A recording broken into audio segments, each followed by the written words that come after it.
big salute out to you. I ain't see you down there, but hey, I ain't got my glasses on right now. I tell y'all boys, I need glasses half the dang on time. You know what I'm saying? But yeah, I just wanted to announce I'm gonna take a little time out on my training, man. Far as it don't got nothing to do with my videos and stuff, because I can do my personal training. I just can't make a commitment to a dog right now, far as the training wise. And like I said, I update brothers and sisters further, whenever I'll be able to do some things, but we're gonna talk about a few things tonight, man. We're gonna talk about that niggerino stuff. We're gonna talk about the Eli stuff. We're gonna talk about a whole bunch of dogs. Nothing bad, I don't think, but I'm gonna ask my brothers and sisters a few questions. And plus I'm gonna drop the link, I'm gonna drop the link as well, so we can talk about should a pit bull be trained to bite. And I want brothers to come give their honest opinion. And like I said before, understand that everybody's opinion is valued. You know what I'm saying? Nobody opinion is more, means more than the next person. So don't be afraid to say what you want to say, or just say what you want to say. I'm gonna drop the link down in the chat, for that in a few minutes. Let's see here.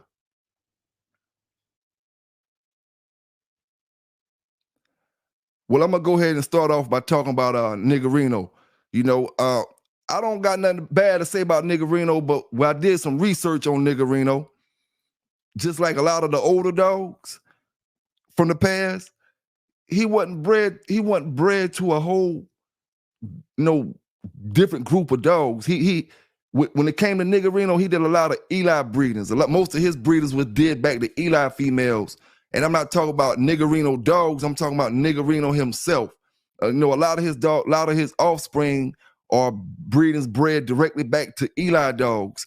And one thing I can say, when brothers ask our opinions about these dogs like niggerino, because he always come up, we got to look at that, as well. These dogs, the actual source wasn't crossed to Red Boy. The source wasn't crossed to Jeep.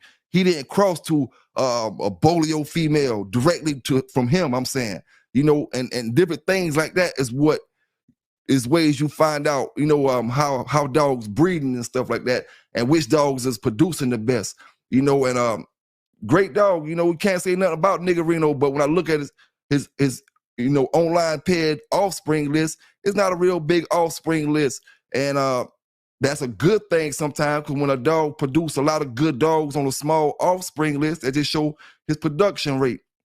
But a lot of the stuff that came down off, the niggerino breedings was stumping out old dogs, and a lot of the Carver dogs on the bottom side, which, basically the same stuff. Eli dogs. And I didn't see any, like I said, I didn't see any breedings from niggerino to a Red Boy bitch, or niggerino to a Jeep bitch. I'm talking about directly off Jeep or directly off Red Boy, or at least directly off of like daughters or something. I didn't see any of them type of breedings. So when you don't see these type of breedings, that just show the lack of dogs out here that could be, say the niggerino would have crossed with a Jeep. We don't know how that would have turned out. The same way with the Jocko stuff. We don't got enough. Only thing we got is the Red Boy.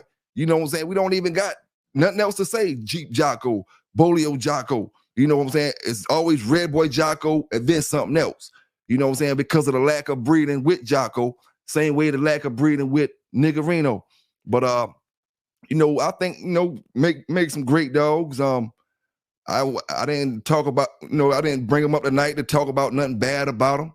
You know what I'm saying? I just know I was looking in the offspring, and I see he didn't really breed to anything besides Eli dogs. And then another thing that comes into play is when you, the different areas these dogs are in. Some of these dogs are living when other dogs are dead. And, so they're going to play a big part as well. Now,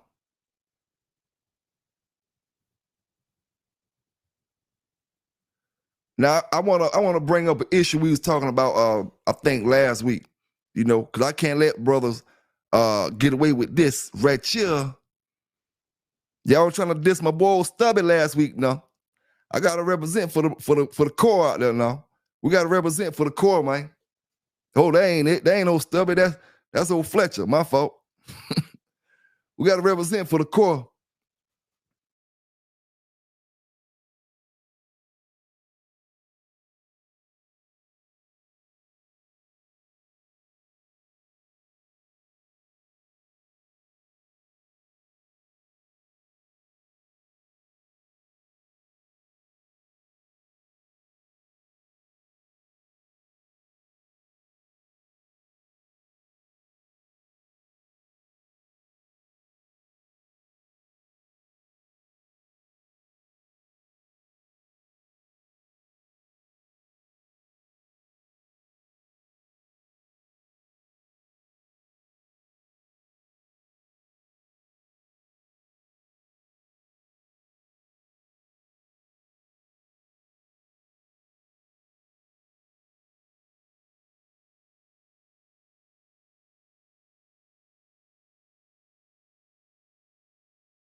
Do not train them dogs to bite.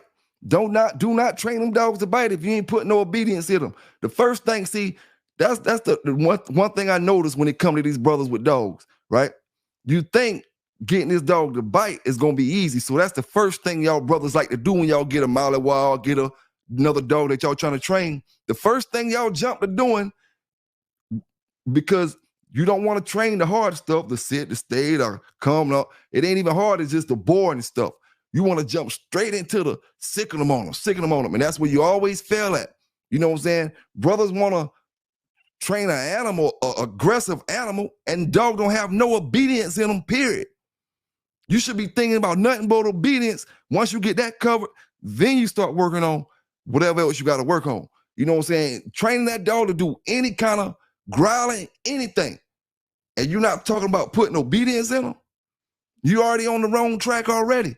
That need to be your main focus. It shouldn't be sicking them on somebody. It should be putting some obedience in them. And that ain't just sit.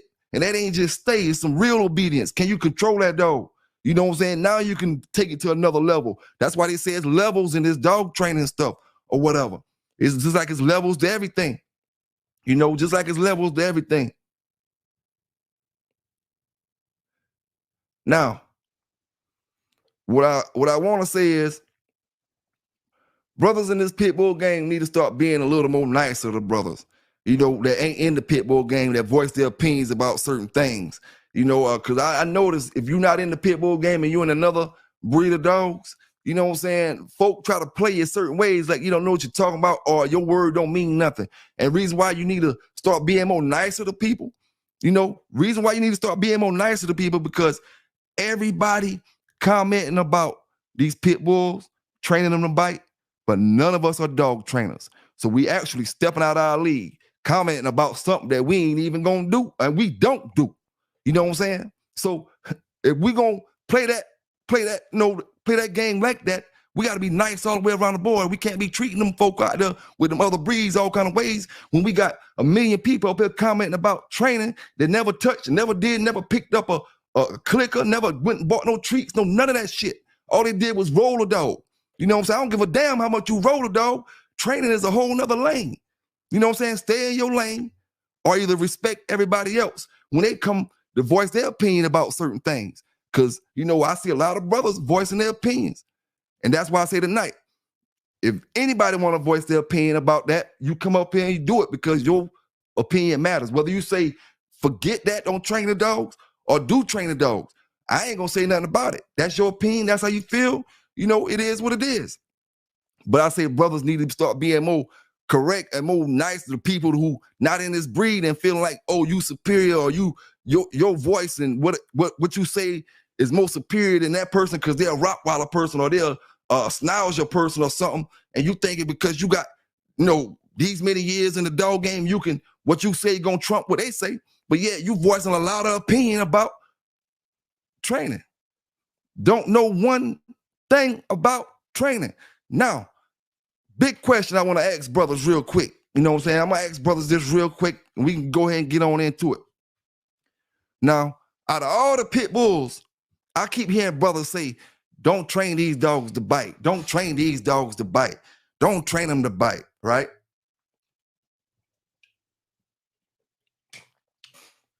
Out of all these pit bulls that attack people in the last 5 years. Now, you know I do shows for the last couple of years about this. All the dogs ain't pit bulls that be attacking people, right? So we already see the dogs that be attacking people ain't pit bulls. Now, which one of these dogs that y'all seen on anybody website, news thing, or anything was a trained dog that went out there and did that? A trained pit bull like that. So now, y'all putting a stereotype on a dog that you don't even have statistics on. You know? You don't even have statistics on how many trained pit bulls went out there and bit somebody. But you're talking about don't train a dog to bite. Don't train a dog to bite. Why? Because you're stuck with one little mind frame around that one little group of people. I tell you, get out there and see the world, man. Get out there and see the world. You know, it just is what it is, man. It just is what it is, you know. You got to call it how you see it sometimes. Play it how it go. Play it how it go. Not one of them dogs Y'all brothers claim ain't pit bulls, you know, when they're attacking people when I'm playing these shows. Now, break all them dogs down. The ones that are pit bulls, that we seen are pit bulls, which one of them was a trained damn dog? So why y'all so scared of trained dogs biting? Who got y'all afraid of teaching a pit bull how to bite? Because you see the one that bite on your chain does not train how he act? That's two different dogs, fam. You know, understand the difference between a trained dog and a whatever kind of dog. You know what I'm saying? There's a difference. That's why I say, don't just train a dog to attack. You got to show your commitment. That's why I just said at the beginning of this video, I don't have the time to give for a commitment on training a dog right this second. You know what I'm saying? So I'm not going to get involved with it. So if you don't have the time to commit to that obedience training, don't start that dog to doing no bite work and none of that type of stuff. You know what I'm saying? I'm about to drop that link down in the chat so my brothers can come up here with me. Anybody want to come up here and voice their opinion about that there? Let me get that link for you.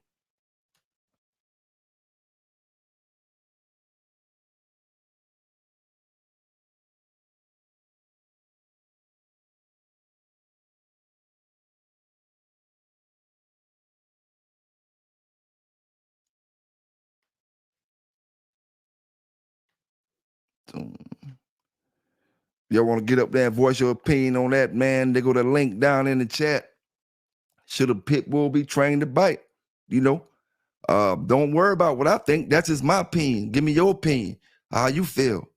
You know what I'm saying? Give me your opinion on how you feel about that. I'm just one man with one opinion. You know, just one man with one opinion. I know the dogs that we get on this news that attack people aren't trained pit bulls. Over half of them ain't even pit bulls. So that cut us out of the ballpark, period. You know, let's find how many trained pit bulls attack somebody in America. Not because I sick them on you, broke loose and went and attacked somebody.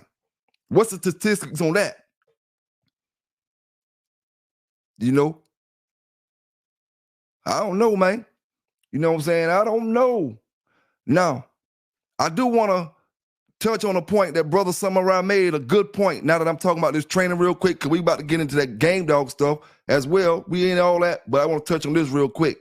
You know, Brother Samurai made a good point when he was talking about dogs with hair that stand up on their back.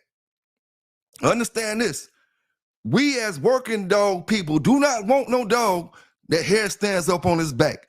That's just like Samurai say, is a sign of fear. You know, I'm talking about Belgian Malinois, German Shepherds, Dutch Shepherds. You know what I'm saying? I can't speak for the Rottweilers and the Doberman people because, you know, that's them.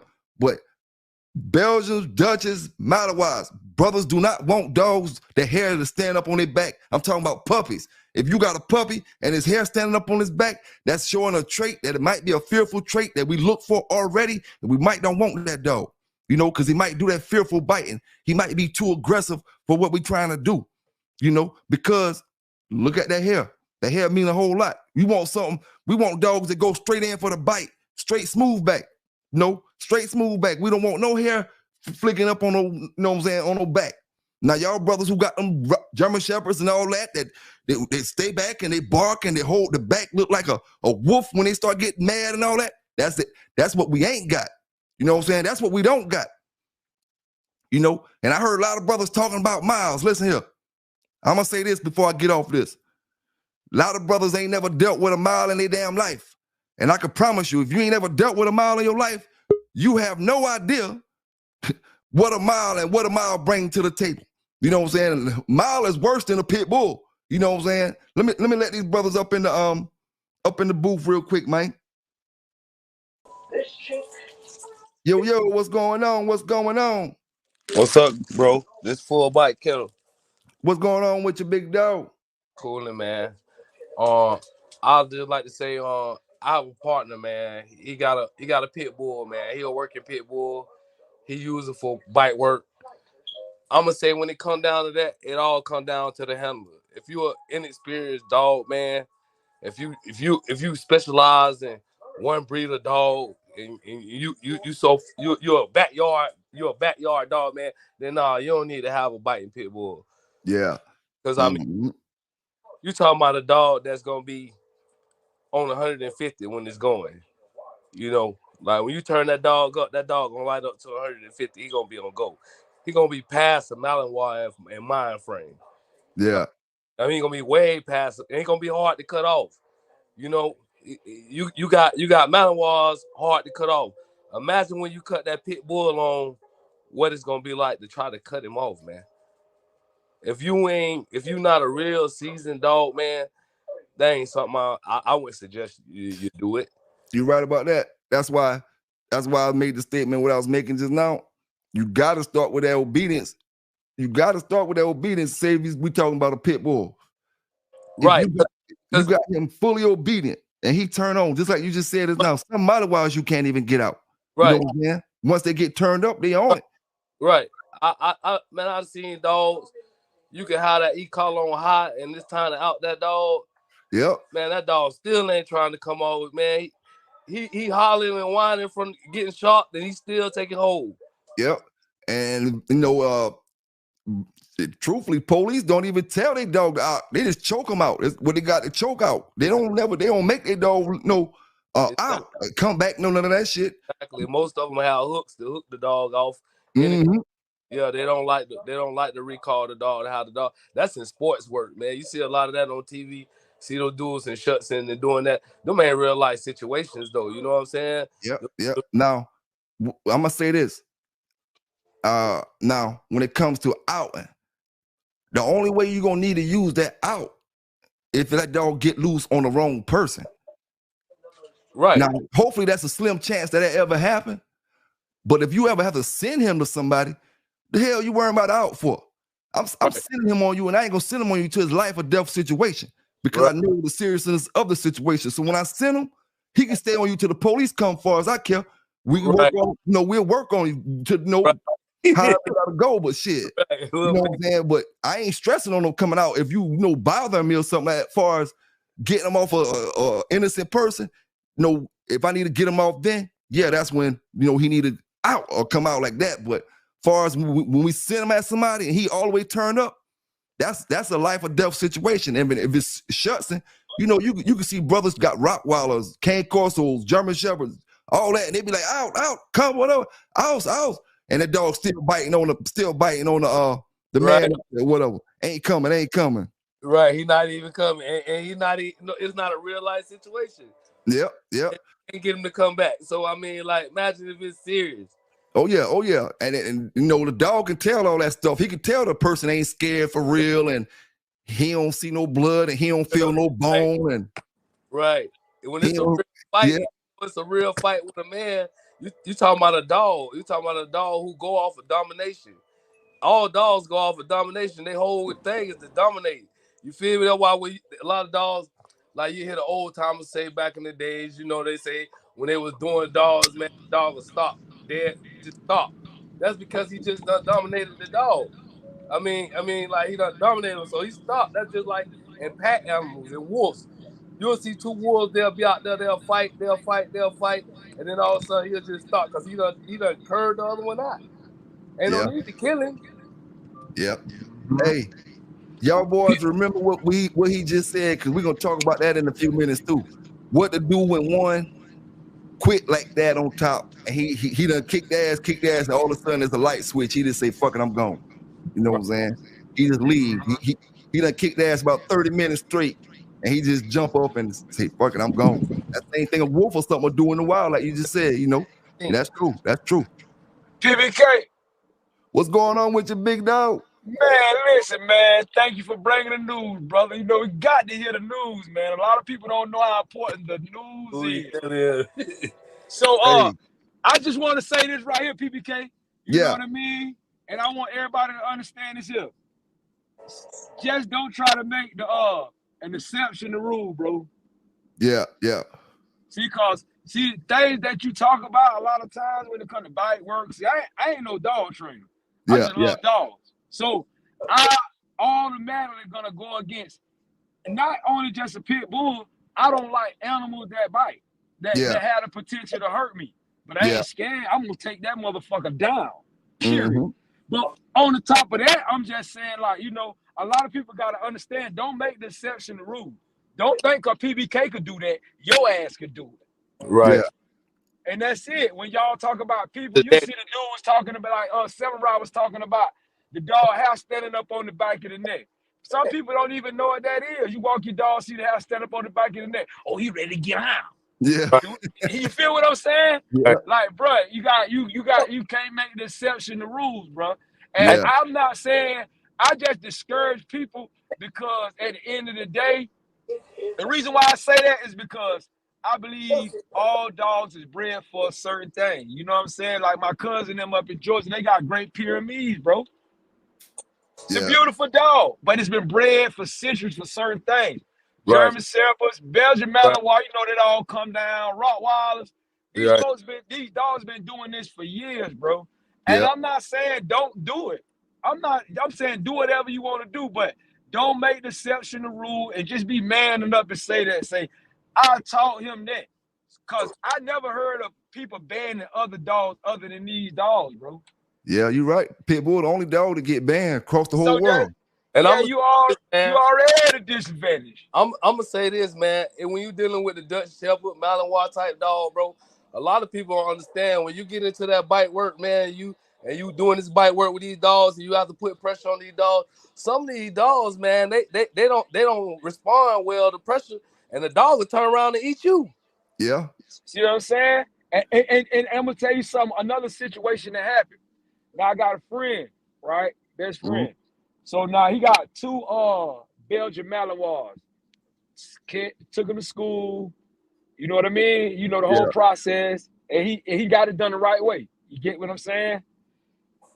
And they damn near knocked this cousin off back there in that backyard playing around. Right. See what I'm saying? So and then I got an idea that a dog has a mind too. A lot of people don't understand that. If you could talk to a motherfucker, whether he could speak your language or not, and he could understand what you're saying as body work, feelings, and all type of stuff like that, bro, it common sense to tell you, dog, that species, that animal, whatever you say, he has his own mind. Mm-hmm.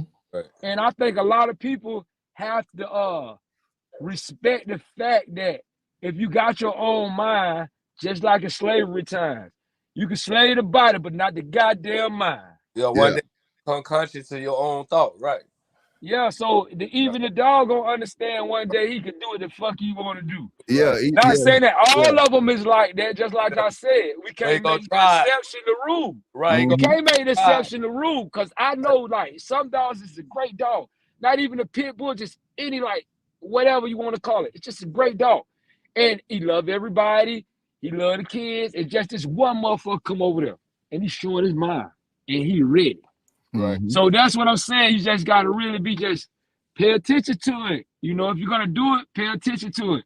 And before you do it, you guys go to the experts, look in the mirror, and say that, listen, in order for me to be an expert, I need to be doing this shit for a couple years, bro. And you better be ready to get bit, because I done been bit so much, man. You better be ready. See what I'm saying? See, he talking. Like them boys that ride a motorcycle say, be ready to fall. Right. You better be ready to be bit. Yeah, you got to be ready. Then when you own that kind of dog, I'm gonna tell you, man, because I own 5 of them, man. I'm gonna tell you, when you own that kind of dog, man, it's a liability, bro. Like it's certain things. Like I own a dog, man. He more dangerous than a bomb, bro. Like I can't leave my kid here around this dog. You feel me? Like this a dog that, you know, if he get out, bro, and he get in the neighborhood, he ain't gonna just run down the street, bro, and run past the neighbors. He looking for a man. He looking to hunt, bro. He gonna hunt. For a guy. He looking for a guy. Yes.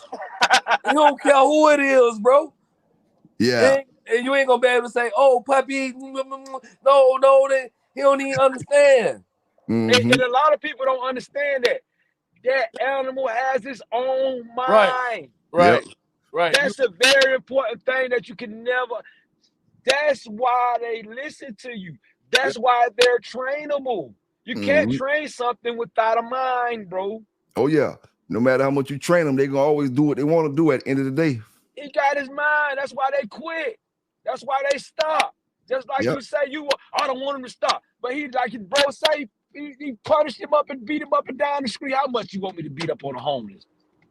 That's how he thinking in his head. Like, what the fuck you got me in front of? Like, but you got to understand the mind, bro, and just understand. Like, if you're gonna do it, just understand. Look at yourself in the mirror. You gotta be 1,000% honest with yourself. You gotta be definitely careful with the pit bull terrier, man. Cause when you stimulate that dog, their mind, man, I'm telling you, man, it could be bad, bro. Cause we got Dutch Shepherds, man. You get them highly stimulated, and then they like to play the game so much, and you pull them out the kennel to play the game, and then once that dog feel like, oh, you finna put me back up, man, that dog ready to eat you, cause he don't want to go back in the kennel. Man, let me tell you how he's smart enough to know, like, you finna put me back up. Not to get you off subject. Listen, pit bulls climb good. Listen, let me not to get outside. I tell you, my cousin have got them great pyramids, ain't it? Yeah. Listen, so I got a pit bull. My cousin got a pit bull. We over there, they puppies. Man, they went acting crazy. The pyramids came and broke that shit up. Back up, boy. Stand down. I won't even do that out here. Right. I say, whoa. Right. But that's to show you that he has his own fucking mind. Yeah. And he was letting them know. Y'all don't do nothing I don't say do. Right, and they respected it. Motherfucking right, they respected it. Hands down, they gonna respect it. He don't play. But that's just, it's the breed. A lot of things, what I want to tell, a lot of things is the breed, bro. And they gotta understand that. I'm not a fan of it because of what I just said. That's the only dog that I ever heard of been banned by those. Hey, I promise you, dog. You right 100% what you saying about them pits. That ain't even their business. 9 times out, like you did. I was so glad when you did that thing over there about the boys in California, PBK. I swear. That's why I say, man, bring the news, brother. Right. Bring that news. And PBK, just to let you know, when you don't bring the news, you letting us down, bro. Right. You letting us down when you don't bring the news, bro. We want this here. Right.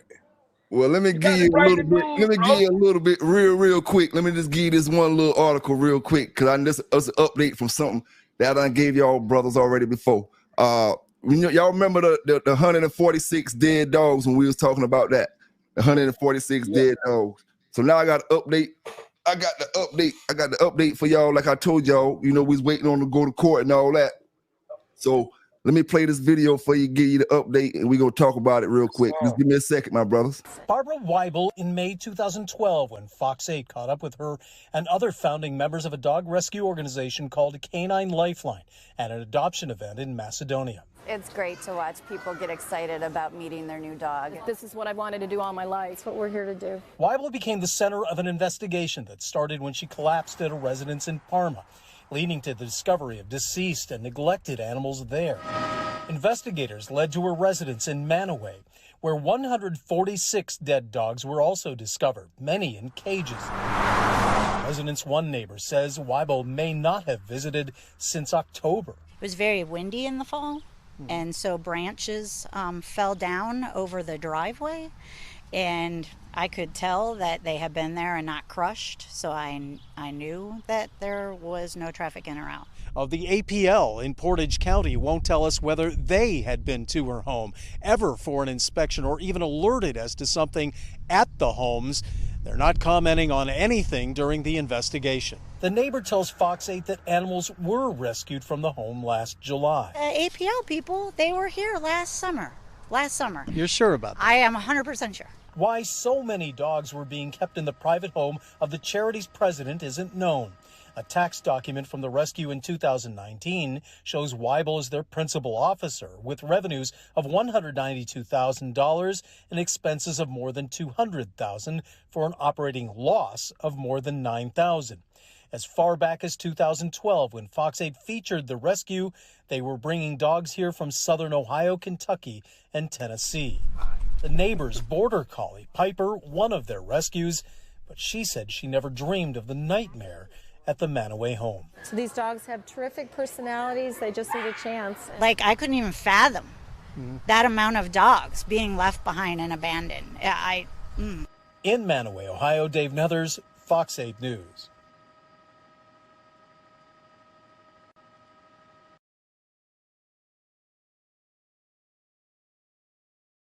Portage County Sheriff's Office has confirmed to 3 News that the woman facing animal cruelty charges connected to the deaths of more than 140 dogs has passed away. Barbara Weibel died January 28th. The sheriff also tells 3 News that Weibel's criminal cases will be closed.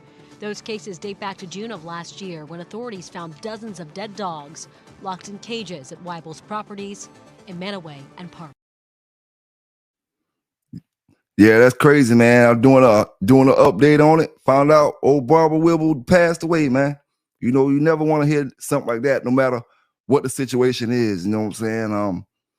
Just crazy, man. Just crazy. So, you know, that's the situation with the 146 dead dogs. You know, the lady passed away. But let's get back to this dog talk, man. I appreciate the brothers coming up here with me, rocking with me, talking about that dog stuff, man. Brother Tony M said, so if your trained protection dog gets loose and is looking for somebody to eat up, I'm not sure if that was a successful training. You know, not sure if that was successful training. Yeah, Eric, man, brother Eric Watson, that's a sad situation, man. You know what I'm saying? Sad situation. But one thing I know about my mile, man, I got them trained. Mine, every dog different. Everybody dog different. You know what I'm saying?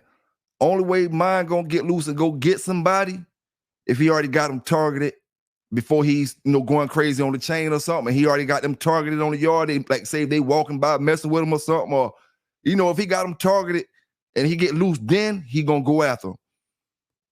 I'm 100% sure. I'm 100% sure. Marino pop that chain, it's gonna be a scrap on the yard.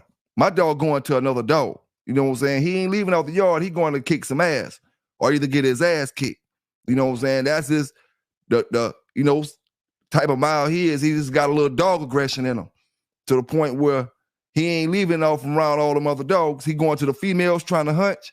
And when they don't hunch right and they start acting funny, he goes straight to their ass. You know what I'm saying? Or, he jump on them. Females and males. Marino crazy as hell, man. I had a damn Jocko and Rose male. I had a male off Jocko and Rose that I was showing y'all a while back. You know what I'm saying? I had to get rid of that dog because of Marino. Popping loose. You know what I'm saying? And them folk talking about I got to have a small chain. How the hell can I have a small chain with a 100-pound dog and I got to have it 10 foot long? Don't you know a 100-pound dog running full throttle on a 10-foot long skinny chain is so easy to pop? I gotta have a big chain. You know what I'm saying? Gotta have a big chain for a dog like that. It don't make no sense. Yeah, every time he pop, going straight to the dogs.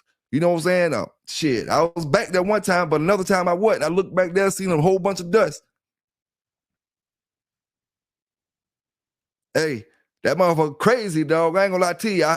I like it because I know if I'm going somewhere and somebody want to sick a dog on me or something, then he gonna defend me on that behalf as well. A dog, and you ain't gonna be able to just sit no pit bull over there and talking about they taking a Marino out. Boy, I'm telling you right now, I do not condone any of that type of stuff, but accidents happen.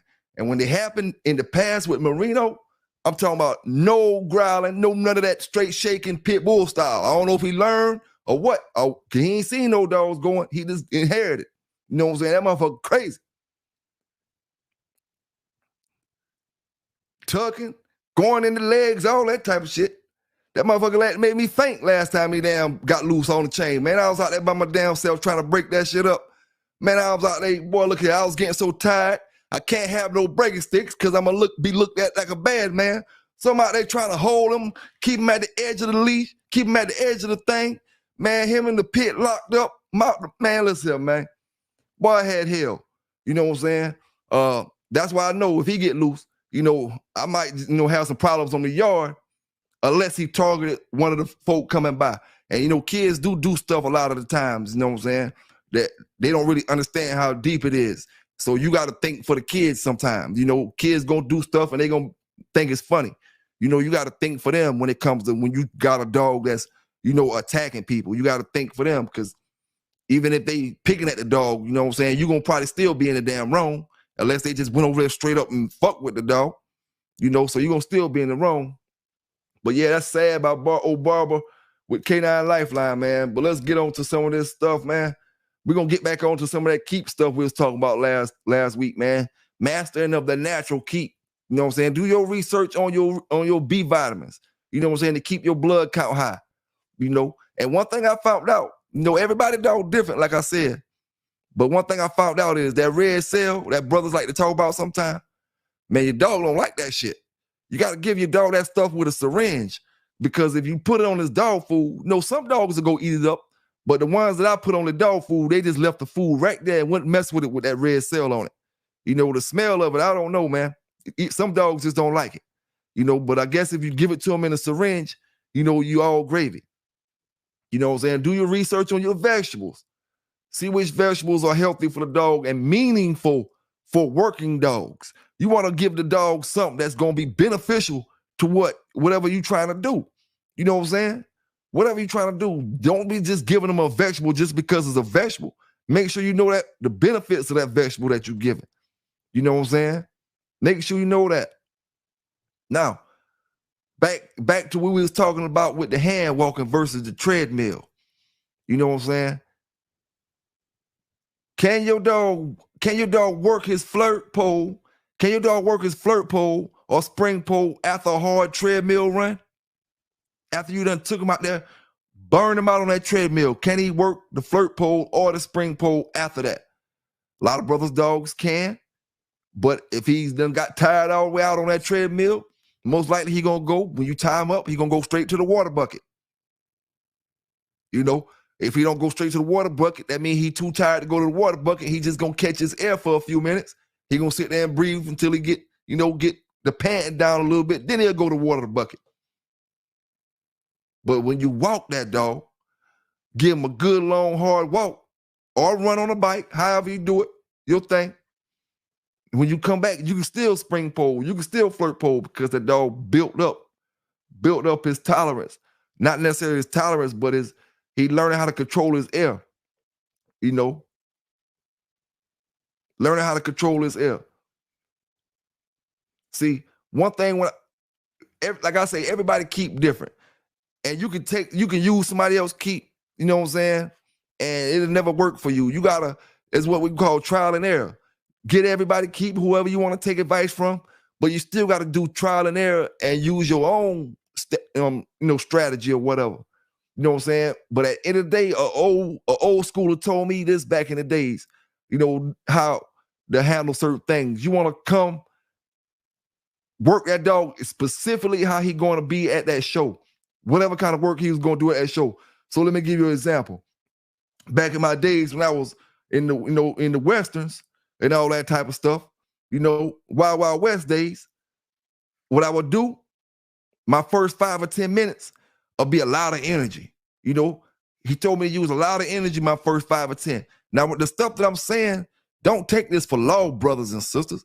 This just coming from my side. You know what I'm saying? My opinions are you know, little things that I may do, you know, but first 5, 10 minutes, we talking full energy, you know. Then we go from that to the spring pole, working, you know, to work his strength from the front to the back. Then after we do a little bit of that, we go to 5 minutes of weight pull. And from that, we go back to a walk around, you know, may walk around the town or something. But the reason we doing it like this, we trying to simulate him in that show back in the days. We know when we first let him from between our legs, he gonna come out, boom, boom, boom, boom. Gonna be a wrestling match the first 5 or 10 minutes. So that's why I'll burn him out first 5 or 10 minutes. You know, burn him out at first, not necessarily burn him out, but just give him a good, where he's using a lot of energy that first 5 or 10 minutes. Then, you know, afterwards, we, you know, the second little exercise, we're doing the spring pole and the flirt pole. So we're working the power from his front and his back end. You know, reason why we're doing the weights after that, after the flirt and the spring pole, it's because we're trying to simulate him pushing weight around later on in the show. You know, him pushing heavy weight that, you know, because you know the dog's body start looking limp and all that stuff. He looked like he was 45, but now he looking 43 and 42. You know, so you just got to get him used to pushing that weight at about 45, 60 minutes, 30 minutes or whatever. Get him used to pushing 5, 10, 15 pounds heavier than normal. You know what I'm saying? Whatever weight you got him pulling, he pushing that, and he used to pulling that weight after he's already tired. You know what I'm saying? Not pulling it fresh. Yeah, any dog can pull a fresh set of weights. You know, we done burn him out, and he's still ready to work. He ain't burned out. When I say burned out, I don't mean burned out. We got him good and hot, good and worked out, got his carburetors pumping. You know, that water, I used to like to say, the water dripping out them carburetors. You know what I'm saying? Got them carburetors bumping. We're going to go 5 minutes with the weight, then we're going to go back walking again. You know, and we're going to get a whole lot of training in, and we're doing it in the style of that he hopefully be working in. You know, come out fast, then, you know, get in a little slow pace type thing. Then he after he start getting tired, you know, he pushing that weight around. He may play the bottom, you know, 30 or 40 minutes in the show. That pushing that weight later on in his training, gonna have him where he used to pushing that weight. At least that's a mind thing that we, you know, may go in with from off this side, or the brother that told me that. You know what I'm saying? It's just like preparing. You know,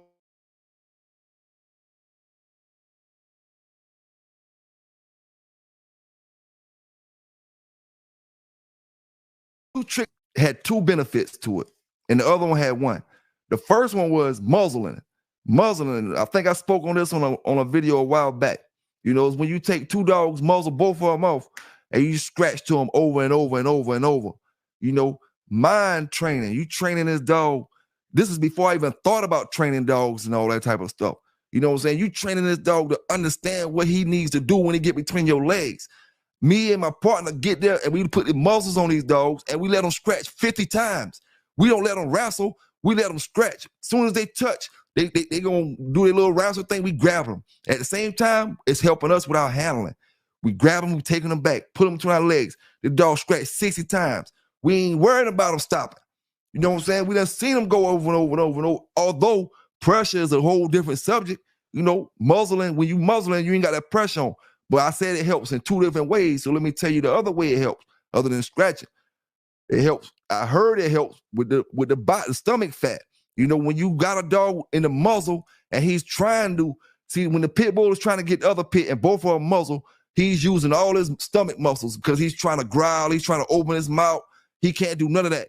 He's coming from within. You know, he's coming from within, and with that coming from within is cutting his stomach fat down. You know, and you don't do this long. You don't let them just wrestle on. You don't do this period right now. The stuff I'm talking about is from the 90s. Let's get that correct, you know. But it was called muzzling, and everybody didn't do it. It's stuff I did being creative, you know. And I know a whole bunch of other brothers that did do it probably, you know. But this ain't nothing I learned from somebody else. This is something I learned trying to do extra to make sure my dog, you know what I'm saying, is going to come in above what the other dog was coming in at. You know what I'm saying? So we scratched 30 or 40 times. We hot as hell. The dog's still scratching over and over and over. We just let them go, boom, letting them hit, boom, boom, boom. Now the other scratching technique is going to help in two ways as well. I said one, but it helps in two ways as well. You know, and what I do is, in the middle of my weight pulling, I let the dog, okay, I got his weights on him, right? I usually back then would use a heavier chain, you know, have him pulling a heavier chain, okay? Now, I got him between my legs. I got a long flirt pole when I'm doing my weight pulling with. Long flirt pole. So what I do, I got him between my legs, and I throw the flirt pole off to a distance, you know? Now, he want to get that flirt pole. I let him go.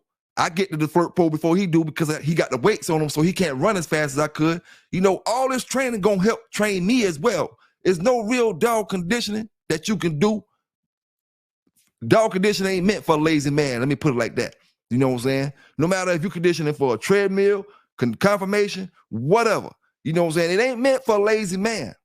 You know, get you a treadmill and work it how you got to work it, and then you're gonna see why these brothers stepping ahead of you, because they doing the extra and small stuff that you ain't doing because you lazy. You know what I'm saying? And it just is what it is. You know, I was a firm believer back in them days of conditioning a dog for the situation we was going in. Just getting them right for the situation we was going in. That's what, like I said before, nighttime. If I knew I was gonna be going in the evening, then a lot of times I'm gonna be conditioning in the evening. So when we go out for our show, that he think this is still play, just like that brother said just a few minutes ago when we talking about the training. The dogs want to play. They thinking we coming out. So now this dog thinking we coming out to play tonight, but we coming out to show our ass tonight. You know what I'm saying? And he gonna treat it just as any other play day because I got him right and I made sure that his energy and all that stuff was, everything was legit. But he thinking he coming out to play. You know what I'm saying? Big salute to my brothers in the chat, man. Let me see what my brothers talking about down here, man, because I've been neglecting y'all for a few minutes. You know what I'm saying? A big salute to my brother. Let me see. James Smith, salute to you, fam. Full bite. Big salute to you. Appreciate you for rocking with me tonight. Yes, sir. Ed Watson, appreciate you too, big dog. You know what I'm saying? Don Juan Black, salute to you, fam. Appreciate you dropping in tonight. Yes, sir. The hand walk, man, we can't never underestimate the hand walk, and the treadmill is a great thing. The treadmill is probably the best thing that ever been created for a dog, man. Because, hey, imagine a treadmill wouldn't have been created. You would have had to do all that stuff, hand walking and all that. If the treadmill used right, it can be a very superior object, weapon, tool, whatever you want to call it, when it comes to competing with your dog, if it's used right. And it can also be something to tear your dog down, destroy your dog, tear his muscles, tear ligaments, pull ACLs, just like football players, MCLs, ACLs, TCL, whatever, any kind of CLs. You tear a ball on that treadmill dealing with a dog the wrong kind of way. You know what I'm saying? Now, big salute out to my brother Cure Hunter out there. He said, do you not realize you teaching people how to condition dogs for war? It's like continuing to contradict yourself here lately. Why give people game? Because you're no longer in it. Okay? No disrespect. But Q Hunter, you keep worrying about how much I'm in the game instead of worrying about what I'm saying. That's the second statement that you made, my brother, worrying about it, saying I'm not in the game. Who did I ever come? No, it is what it is. I never said you was in the game. We just speak and talk this game. You know what I'm saying? I shouldn't have to distinguish whether I'm in the game and the folk that I'm talking to. I'm not in the game and the folk I'm talking to in the game. None of us supposed to be in the game, fam. You know what I'm saying? It's like you trying to distinguish who in the game and who ain't. We ain't trying to do that. Far as we concerned, none of us in the game. Flip Wilson ain't in the game. Eli ain't in the game. None of them boys in the chat down in the game. James ain't in the game. Tony M ain't in the game. Eric ain't in the game. Nobody, fam. So you gonna never get the impression like that. And when it come to training, big dog, the brothers that was up here with me said a mouthful. It's all about responsible. It ain't for everybody. Don't get it if you ain't willing to be committed to it. You know what I'm saying? Everybody not gonna be committed to it. Brothers want to see that it look good when your dog jumping up, grabbing somebody, but you don't want to go through the whole year worth of progress that you gotta go through before you get to that step. You want to go buy a puppy and turn them to an animal. It don't work that way. Now, if you listen to the conversation, that's what we trying to say. It's never leading brothers the wrong way. For one, we was talking about training dogs. Now, the story that I'm giving you now is talking about the 90s when I was doing something with the American Pit Bull Terriers that I wasn't supposed to be doing. It's two different stories. And we ain't gonna intertwine both stories together and say, I was talking about this and I'm talking about this. I was talking about training when I was talking about training. Right now, I'm talking about, and I said clearly just a few seconds ago, I didn't know nothing about training when I did this with these pit bulls. You know what I'm saying? I didn't know not one thing about training. Now, when we talking about training, we was talking about training. Now, I want you to come up here, brother, and give your opinion, like I say, because nobody's opinion is more valuable than the other ones. You know what I'm saying? Everybody's opinion matters, So if you want to come up here and explain it, you can explain it.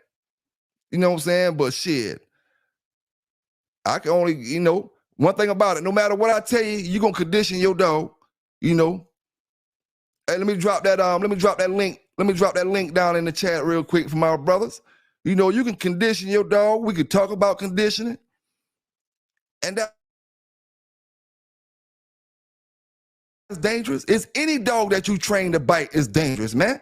Y'all gotta stop getting it and twist it like it's just a pit bull. You know, any dog you train to bite somebody is a dangerous dog. You can't treat the pit bull no different than you could treat that damn schnauzer, or no different than you could treat that boxer or band dog or that damn whatever other kind of dog. You got to treat them all the same way. You can't treat none of them no different. You know what I'm saying? Let me drop that link down in the chat for my brothers, because everybody got to give their opinion tonight. And my sisters. We waiting on some sisters to get up here and talk too. Yes, sir. Salute to all my brothers and sisters, like I say, down in that chat. And salute to you for rocking with the Bay. Hey, Stephen Jacob, man, appreciate you. Part 2 will be out in a minute, my brother. Appreciate you for rocking with the audio book. Part 2 will be out in a few minutes. You know what I'm saying? I hope y'all brothers enjoy it. You know what I'm saying? Appreciate you. Socrates, what's going on, big homie? What's going on, big homie? I'll drop that link right there, full bite. You know, but who said that? Cure Hunter. You ain't wrong what you're saying about the biting stuff, bro. But when it comes to me being in and out, that's regardless. That's needless to say. Everybody that come to my channel know I'm out the game. You know what I'm saying? So it there's nothing to it. What's going on with your big homie? Yo. I just want to clarify something for my boy Tony M. He say a trained protection dog. Well, homie, I train these dogs. This is what I've been doing for the last 25 years. Yeah. Not every dog you gonna get is gonna be able to take. Your family ain't gonna be there when it's time to do bite work. Your kid's not gonna be there when it's time to do bite work. This dog don't know them, bro. This is a tool. This is a weapon. This is something you're using for either your job, your field of work. This ain't a family pet. Now, I have a dog inside the house. She a family pet. She has protection work training to her. Yeah, she has bite work. She grew up in the house, but then I got no dogs outside in the kennel that don't come in the house. Yeah. Ain't no kids ever going around those kids. Those dogs don't know the kids. Mm-hmm. Those dogs ain't in my yard. Those kids ain't going in back there in the yard in my kennel area where the dogs are being housed at. They not feeding those dogs. They're not taking care of those dogs. So the dog don't know them nor respect them. Yep. The one that I have in the house, even if she grew up in the house, it was moments, bro, when the kid would put the dog in the crate. And as soon as they put the dog in the crate, the dog will light up and go off. Rah, rah, rah. The dog basically letting the kid know I have really no respect for you. I ain't gonna bite you, but I'm letting you know I don't like the idea that you the one that told me to go in my crate. You're not my owner. Like the dogs, you talking about dogs that like I know for the shepherds, they want owner dogs. Dutch shepherds, Malinois. Yep. You can have them around family. Some of them do good in family atmospheres. But this is what I do know: the ones that really, really bred from Holland, like the ones we were importing. I ain't talking about no dogs that just was bred in America. I'm talking about we was importing these dogs from Holland, straight from the police department in Holland. And I'm talking about these dogs weren't the average dogs, man. These dogs was savages. They was killers through breeding and genetics. Yep. Hey, you Dog said come out like that. Yep, you said something just now, dog. That dog a weapon. You know what I'm saying? I ain't gonna lie to you, dog. A dude really gotta do something serious to me for me to stick my dog on him. Not just no slap me in my face and all that, because I can fight you. You know, whether I win or lose. If a dog get loose, if you hit me while the dog with me, okay, well, you might get bit. But I'm not gonna send him on you because you slap, you know, unless I'm just pissed off and want to prove something to you or something like that. But I know the seriousness of this shit. Once I say get him, right, that dog is a fucking weapon. If you got a gun on you and if you faking with a gun and if you don't pull that gun out instantly and start shooting instantly, about in a second, that dog on your ass. Right. You know what I'm saying? You can have a gun if you too close up on me. That gun is meaningless to you. You know what I'm saying? Because am I gonna be a pussy? Let my dog bite you and let you pull out a gun and shoot both of us? Right. You know, once my dog on your ass, we just gonna jump you. You know what I'm saying? And get you down and, you know, get you off balance or whatever and take everything out your pocket. You know, we're going to strip you all the way down. You know what I'm saying? It is what it is. I ain't going to lie to you. You ain't going to have nothing on you. Fucking with me. I'm taking everything out your pocket, everything. You know?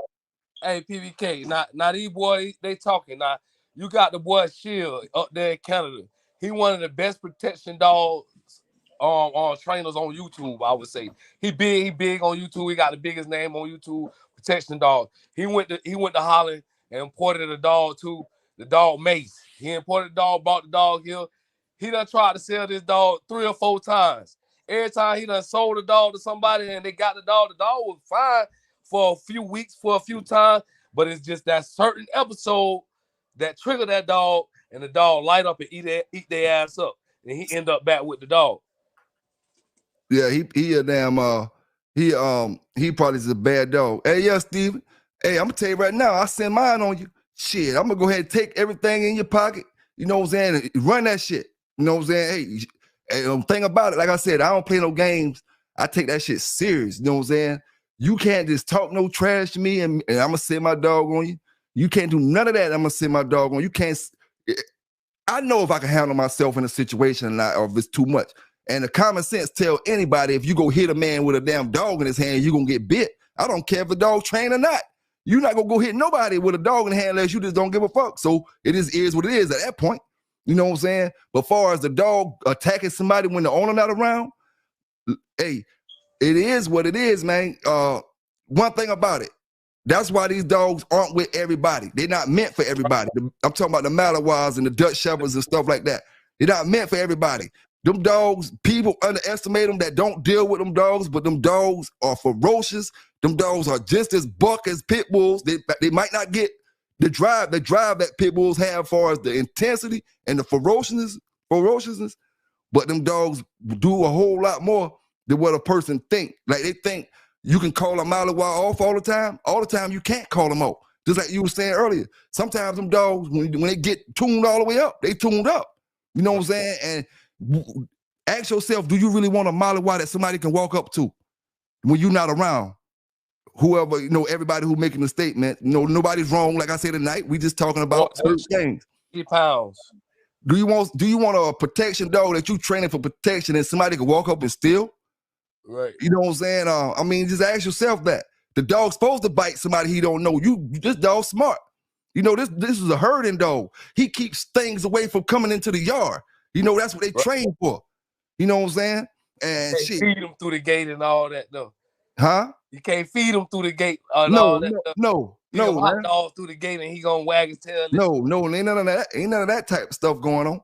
Right. You know, and you know, when it comes to a pit bull, I understand what all my brothers saying, and I feel what everybody's saying. I definitely feel you on that because I played both sides of both sides of the fence as a straight up dog man in the dirt and a dog trainer. You know, trying to do my thing. Trial and error. What's going on, big homie? Man, I wish I had a baseball. I hit that motherfucker out the park right now. My homeboy Trial and Error in the building. You know what I'm saying? Salute to you, big dog. SAA10. Salute to you, big dog. What's the difference between a Malinois and a Dutch? To me, truthfully, nothing. The coat. You know, I tell brothers, you know, some brothers that all the time. You have a litter of puppies, and when the coat brown, they call them Malinois. The coat brindle, they call them Dutch Shepherds or black. You know, they'll call them Dutches, and they could be all the same litter. It's just how some people do it. You know, and everybody don't do it the same. You know, we got millions of people across this world. You know what I'm saying? You got millions of different ways where they bred those dogs just like pit bulls. Yep. And some dogs got different stuff in them, different bloodline, different. A lot of them got pit bull in them. Hey, dog, they do. And know why? They do the same thing. They do the same thing that our pit bull brothers do that we talk about all the time. Put these papers on them. These dogs got pit bull in them, but they still got the papers on them, or they still got their BRN numbers or whatever they got. But they got pit bull in them, and you'll never see it on the pedigrees. Don't know none of that shit. They got it in them though. You know what I'm saying? And like I told you, I can look at my fault, I mean to cut you off. I can look at Merino paperwork, and it's gonna show on the online website. It's gonna show all of the working males and different things all the way back to the early 1900s. To the Groendale. Yeah, but you know, at the end of the day, some pit bull was up in that joker, dog. It ain't nowhere in the hell a dog, especially when I already know that they breed pit bull in them type dogs, and I see how Merino act. Man, that's a straight 100-pound pit bull. I ain't gonna lie to you, dog. I never in my life seen his hair curl up on his back. You know what I'm saying? And I ain't never seen him turn. I ain't never in my life seen him turn from a dog. You know, he ain't made for that. You know what I'm saying? He ain't made for that at all. Oh, but all right. Yeah, it just his attitude, man. Right. You know what I'm saying? Right.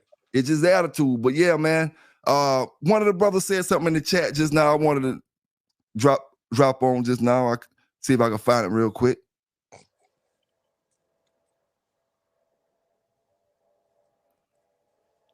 Oh yeah, man. You know, and the most important things that pretty much everybody said tonight, man. If you ain't gonna commit to that shit all the way, to make sure that you got to think not today what you want today, what you're gonna be doing next year after this dog done trained to attack somebody. Now you done got lazy on them, and now you know trying to fall back and going to the old ways and just leaving them there. You know, not fucking with them. You know, and like y'all brothers say, man, the bad parts about training a pit bull, when you do decide to get lazy on them, you know, you got to worry about having a dog that's gonna attack somebody if you get loose. You know what I'm saying? But imagine this, my brother. If you got a pit bull that leave off the yard of a whole bunch of other pit bulls to go bite somebody, how game was he? Right. You know what I'm saying? And then to answer the brother's question that brothers asked, I seen on either on Facebook or somewhere they asked it, man biters being game. You know, man biters not being game. Like I said before, it's a difference between having a genetic man biter and a dog that you done cranked up to, you know, do the protection work and all that type of stuff. As far as a man biter being not game, I don't know where that theory came from. I don't know if it's true or if it's false. You know what I'm saying? I can see a man biter going after a man in the ring while he getting too close to the dog. You know what I'm saying? Or when he come across on the scratch, he trying to go towards the man. I can see where that hurt him at back then. You know what I'm saying? But as far as him not being game, I don't know, man. I think that's just a theory that dog pit bull man came up with. You know what I'm saying? Because the dog that they had was a man biter and the dog that they had wasn't game. You know what I'm saying? I think that's just a theory they came up with as dog brothers. You know, because I don't, huh? You're right though. Because I don't really see where a dog biting a man can stop him from being game. Right.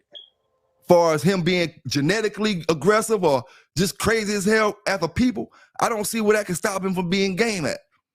Once that dog on his ass, that dog on his ass. If he run, you can't blame that on his human aggression. You got to blame that on he just can't take it. Right. You know? Now we got the ones who got disqualified. They did things who got disqualified. They grabbed somebody or do this or do that, you know? And that just comes from being too close to certain dogs. A dog can get overheated and go blind, and you be too close to him, and he still grab you. He not a human biter. He just don't know it. You got too close down there trying to work your dog, and you got too close, you know, and he went for another bite, and he just knew he was grabbing you. People get their pets leg grabbed all the time back in the days. You know, more readily than people get bit, their pants leg damn sure is gonna get grabbed. Getting too close to that shit, you know? So I don't know, man. Like I said, tonight is opinion night for anybody who want to talk about, you know, that type of stuff, man. Anybody who got their opinion and want to, you know, drop it off. Hey, Trial and Error, what's going on? Isabella, ain't that her name? What's going on with her over there? I think that's her name. Annabelle or something like that. Isabel. I ain't seen her in a while, big dog. You know? Yeah, salute to everybody though, man. Appreciate everybody rocking with me tonight. Let's see how we're going to keep this thing rolling. You know, what makes a dog quit on top? You know, we was talking about that earlier. What makes a dog quit when he's totally running the ship?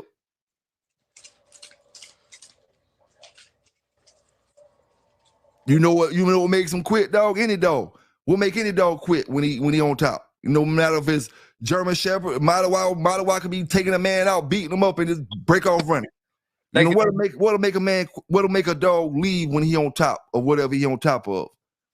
I think it's the natural instinct of knowing that he done made the opponent submit.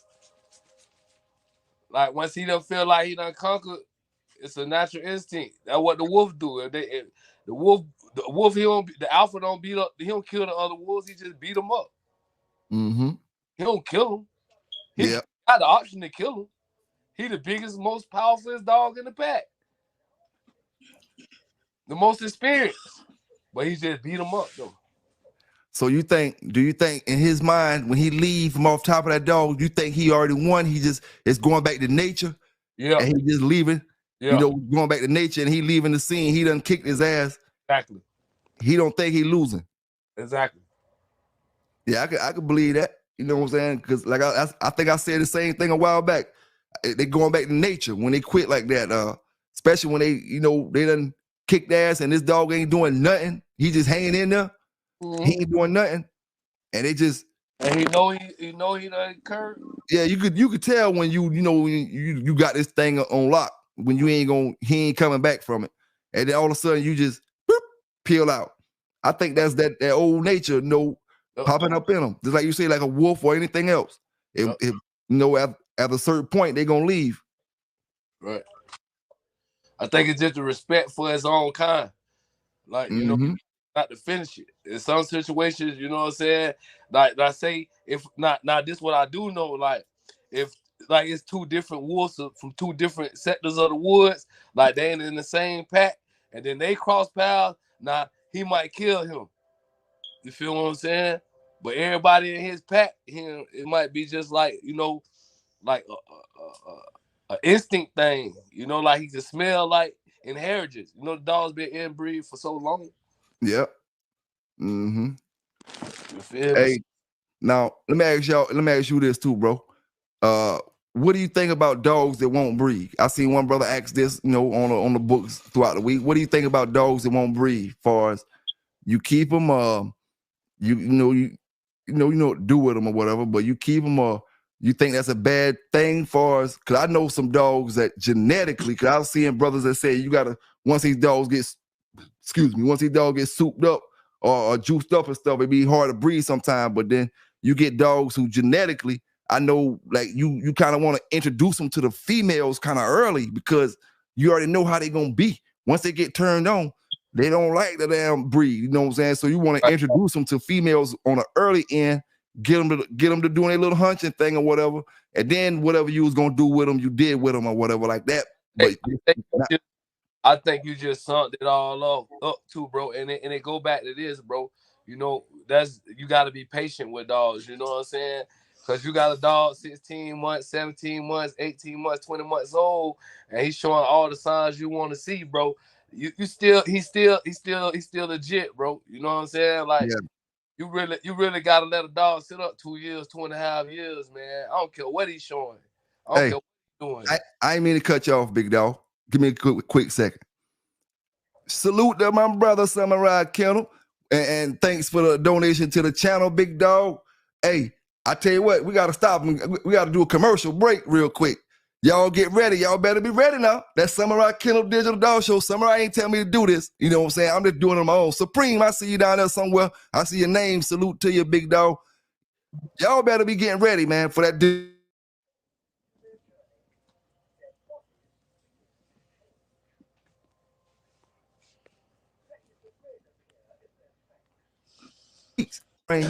The more it seems like you can't get stuff done. I ain't looking good enough. I ain't tight enough right now. You should have been working the day. You know what I'm saying? You should have been working the day instead of waiting till the 15th and trying to get your dog ready for the end of the month, for the deadline or whatever. You should have been working last 2 weeks or something like that. You know what I'm saying? But big salute to that brother, Samurai Kennel. Appreciate the donation, and I appreciate this good dog show that we're going to get in a few weeks. We're going to see who the winners is of this thing, see who the runners up. See all the brothers that participated in this great thing. And like I say, when I'm talking about this, I gotta send a salute to the brother down South Bottom with the dog show on May the 18th. Gotta keep saluting that brother. Got the dog show coming up. Cause hey, I want to talk to my brothers in South Carolina as well while I'm talking about this, because I checked, trying to check on getting a dog show together for the South Carolina, for the folk in South Carolina, and as for other states as well. But a South Carolina show. But we all think about Columbia, Charleston, Myrtle Beach. We all think be some of the best areas to do a dog show. My South Carolina folk, or my folk who do a lot of traveling in South Carolina. You know what I'm saying? Drop that down in my comments in the future.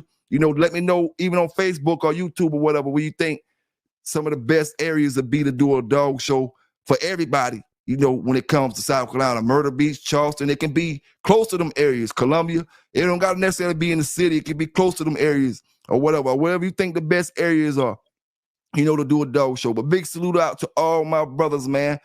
Big Blue say Myrtle Beach, salute to you, Blue. I ain't even salute you yet, big dog. Ethan Brown, what's going on with you? Top dog of Houston, March 22nd through the 24th. You know, y'all trying to compete in the top dog of Houston. March 22nd and March 24th. That's right around the corner. Ethan, my brother Ethan Brown said Columbia, the Metro. Yes, sir. Yes, sir. Richland County. Yes, sir, man. Salute to all them brothers, man. Yes, sir. Now, let me see here.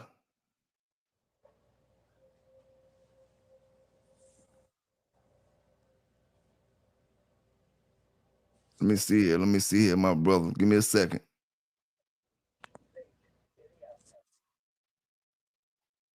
Oh, all right. Now, when it comes to that keep stuff, something else we need to know that's just as important.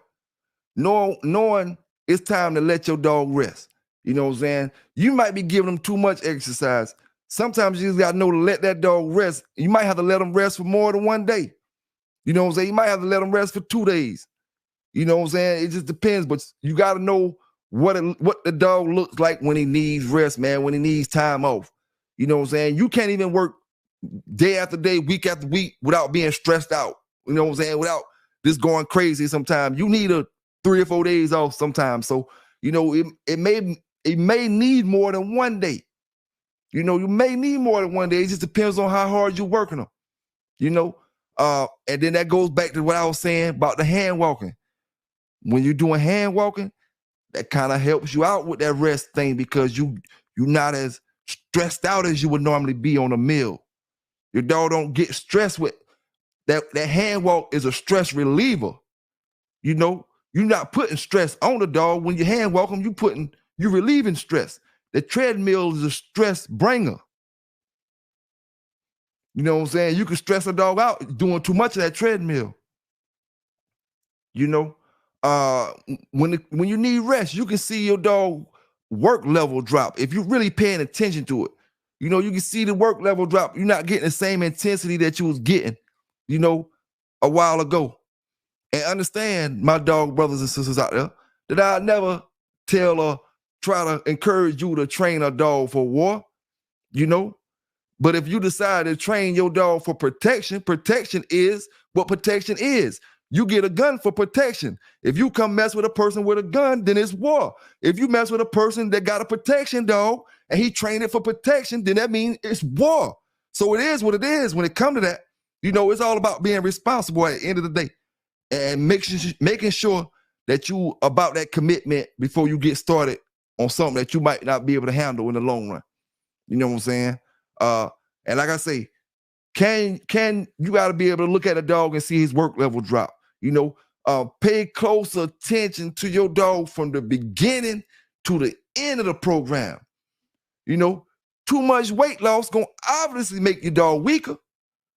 You know, but too much weight loss too fast can mean too much of everything else. You know what I'm saying? It just, you got to know how to control that thing, man. That scale should be, to me, that scale is one of the most important things because I play with it. That's one of the things I play with throughout the day with my dog condition. I'm trying them in the morning. I'm going to know what this dog weigh. You know what I'm saying? It's not going to be no half a pound off when I'm trying to make 50 pounds or I'm trying to make 49 or whatever I'm trying to make. It's not going to be no half a pound off.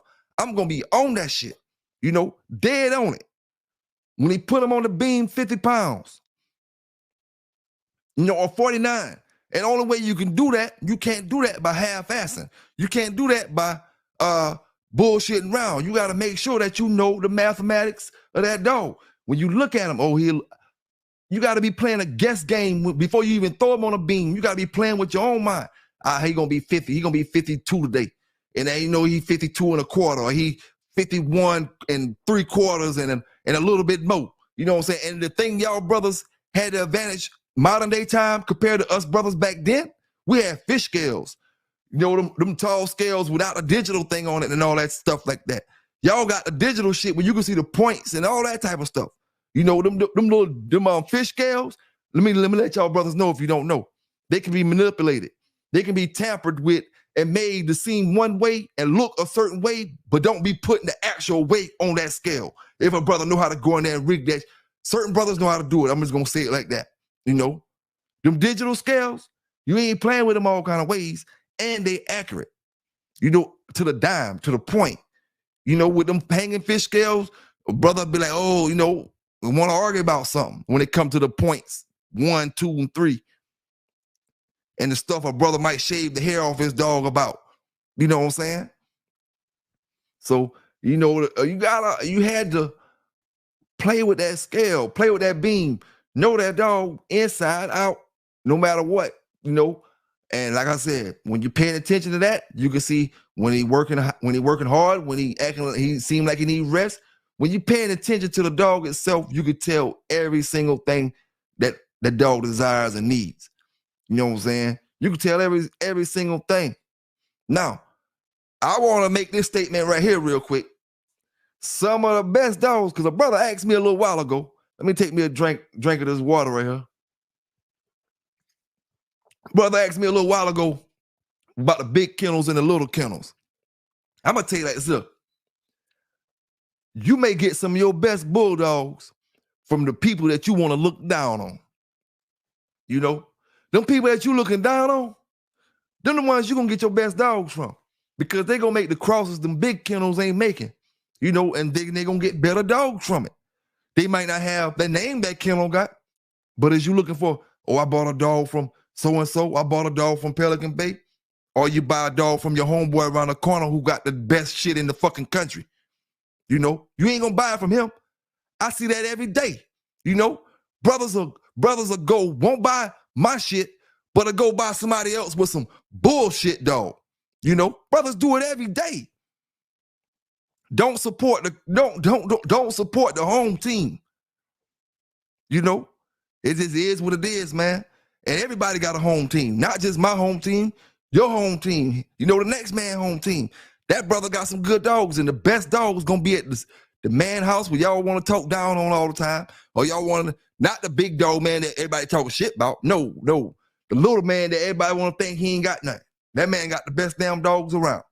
You know what I'm saying? And it's just gonna always be like that, cause at the end of the day, he gonna make them breedings that big dog, that big man ain't gonna make, and he probably gonna be making moves that big man ain't making. You know. Now,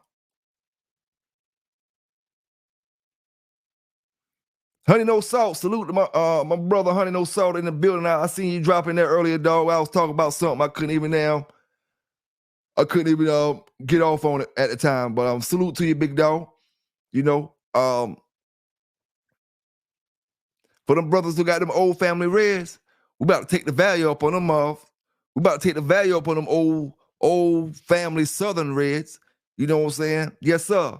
I'm gonna show you how to do that there. Like cars, see, you got cars that lose value the moment you leave the car lot. And then you got cars that maintain the value 10, 15 years later. But see, with the dog thing one of the very few things that you can leave, where y'all got their old family reds, my brothers out there. He was valued at this without you doing nothing, you know. I can increase the value up on them, you know. And that's the thing about it. You know, it puts your dog in a better situation. You got me helping it, and whatever you decide to do, whatever, you know, however you doing your dog. You know, at the end of the day, every dog that come from the Bay automatically free advertising, whatever, however, you know. Anything that came from the Bay is free when it come to advertising or bringing them dogs back to, you know, talk about them or however, you know what I'm saying? It is what it is. We gonna take the value all the way up, you know?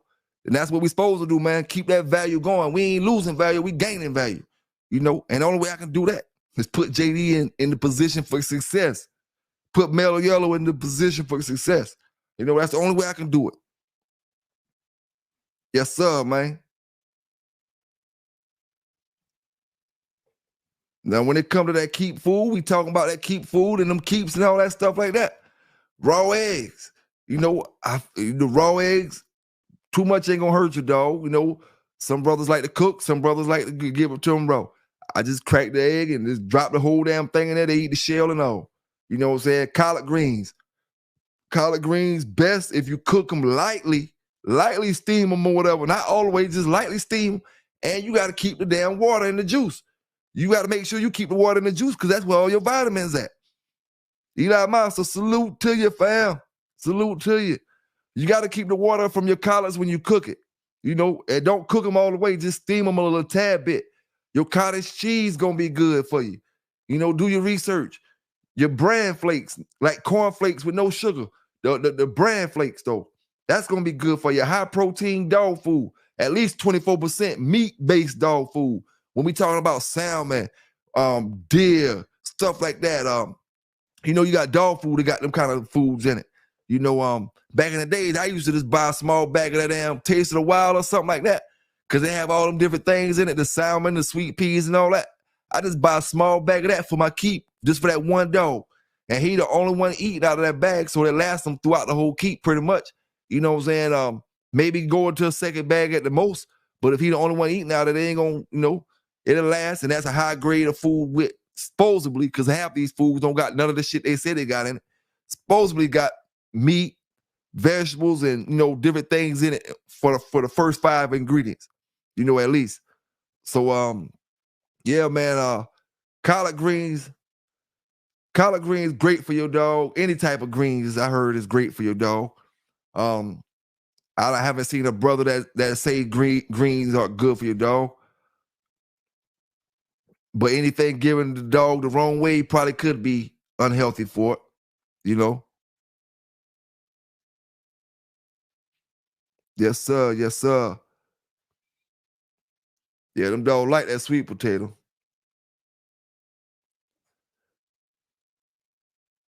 Them dogs like that sweet potato.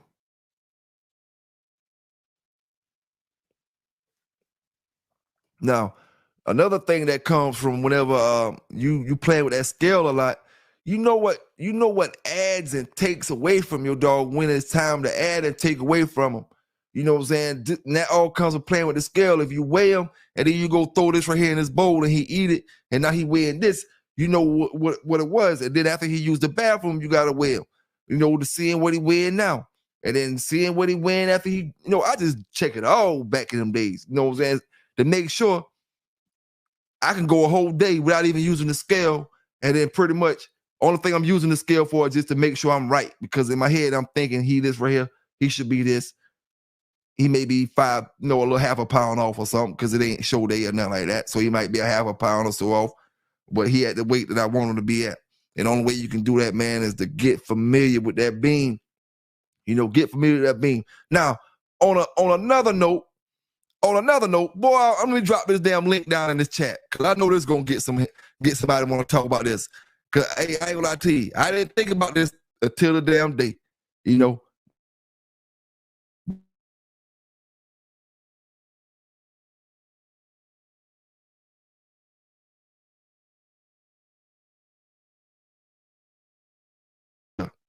All right.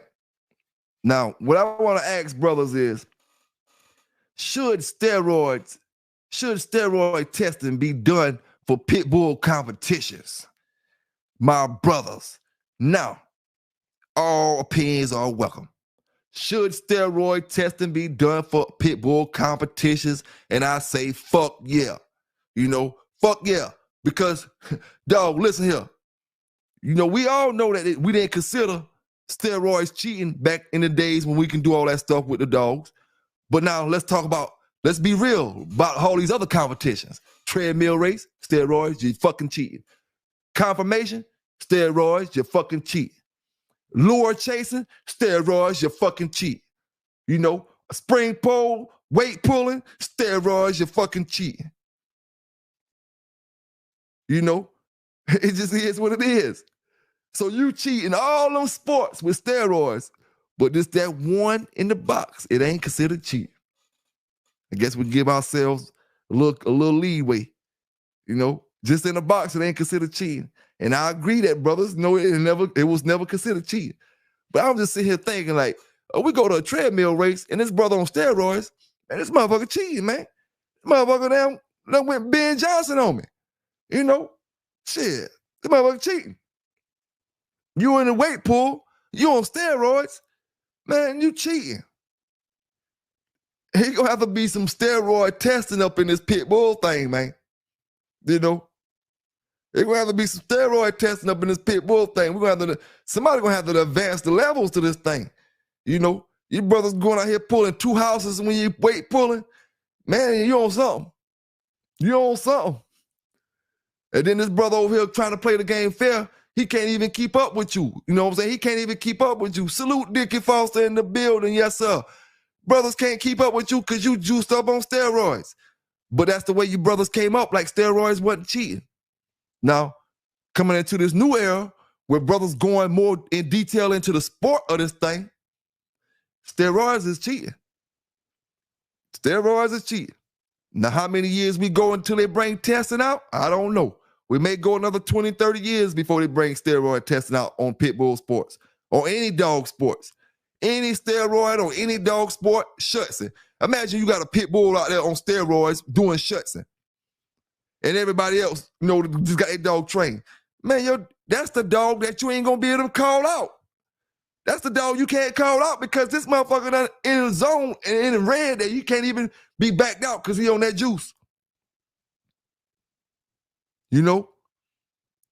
So only people that enjoy steroids in a competition, no matter what the fuck the competition is, across America from football to basketball to all the dog sports, is dog fighting. The only sport that steroids is allowed in that they say it ain't cheating in. You know what I'm saying? And that, because I say dog fighting, that don't mean, you know, brothers got to stop being so sensitive and soft about certain things. You know, it just is what it is. Like I told you, your dog ain't game enough to do all that shit without that steroid in it.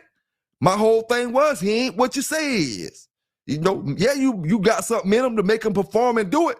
And like them brothers say, all the steroid do is make him do what he do at a high level. You know what I'm saying? And I can totally agree with that. That's why I never considered that cheating in that square for any brother that came like that. But at the same time, man, cheating is cheating. You know, we look over stuff, but cheating is cheating. Rubbing, you know, you doing something. Rubbing is trying to kill the dog. That's a little more on the stream, man. We ain't gonna even talk about that right now, but we talking about them roids. Hey, full bite, say put some Red Bull in it. That used to be the remedy, full bite. Throw you some Red Bull in it. Shit. Yes, sir. Socrates say, the one who knows the best chemistry will win. Yes, sir. I agree with that, man. You know, hey, but think about it, man. Would you like it if a brother out competed you on the treadmill or out weight pull you and he was on steroids and you what? That should have pissed you off. Say what you want to say. You be over there trying to talk to the judge on the low. Oh, man, I heard he was on that damn Valco shit. That shit they talk about LeBron got. I heard he was on the Valco and this and that. Man, listen up. You ain't want nobody to beat you and they on some steroids and you play the game fair. Only reason you don't say nothing about it in the dog because you know both of y'all out there doing something wrong. I guarantee you, boy, when you doing something legal, you ain't having that shit. You gonna be ready to cut fool out there. Why he on what? He on what? Westall, get that, man. Man, shit, man. Shit me. You know?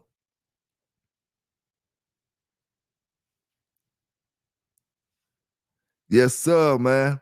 Salute to all them brothers out there, man. Big salute to all the brothers and sisters, like I say, in the chat and the ones watching the video from afar. You know? Now, let's talk about a little bit about Snooty. You know what I'm saying? I do want to talk about Snooty because Snooty is really a great dog that produced better than he's given credit for. I'm going to put it like that. You know, I think looking at his offspring, I was just, kind of paying attention to it a little more than normal. You know, Snooty got some damn dogs out there. And the thing about Snooty, if you look at his, online pet stuff, look at it careful. And you see every single dog, man, that we got in our damn papers. All the motherfuckers was getting a dog off Snooty. So that tells you Snooty was something to reckon with during his time, whether he was the dog or he produced the dogs. You know what I'm saying? You see Garrett's up there. You see Garner. You see everybody who was somebody back in them days got a dog that came down off of damn Snooty. You know, not everybody, you know what I'm saying? I ain't gonna say it like that because some of them brothers don't got it and they'll say I was talking shit about them. But just look at the Snooty offspring list. All the brothers you see up there, man, got dogs coming off Snooty. The dog made some great dogs, you know. And I don't think he get enough recognition as he should get. You know, we need some of them Eli brothers that start stepping up and talking more about that Eli history and talking about them kind of dogs, you know what I'm saying? The same way I want to know this question right here. What kind of dog was Blind Billy? What kind of dog was Blind Billy?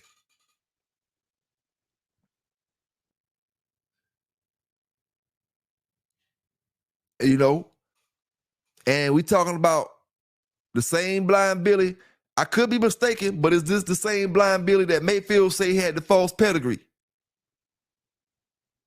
But I just want to know what kind of dog is Blind Billy.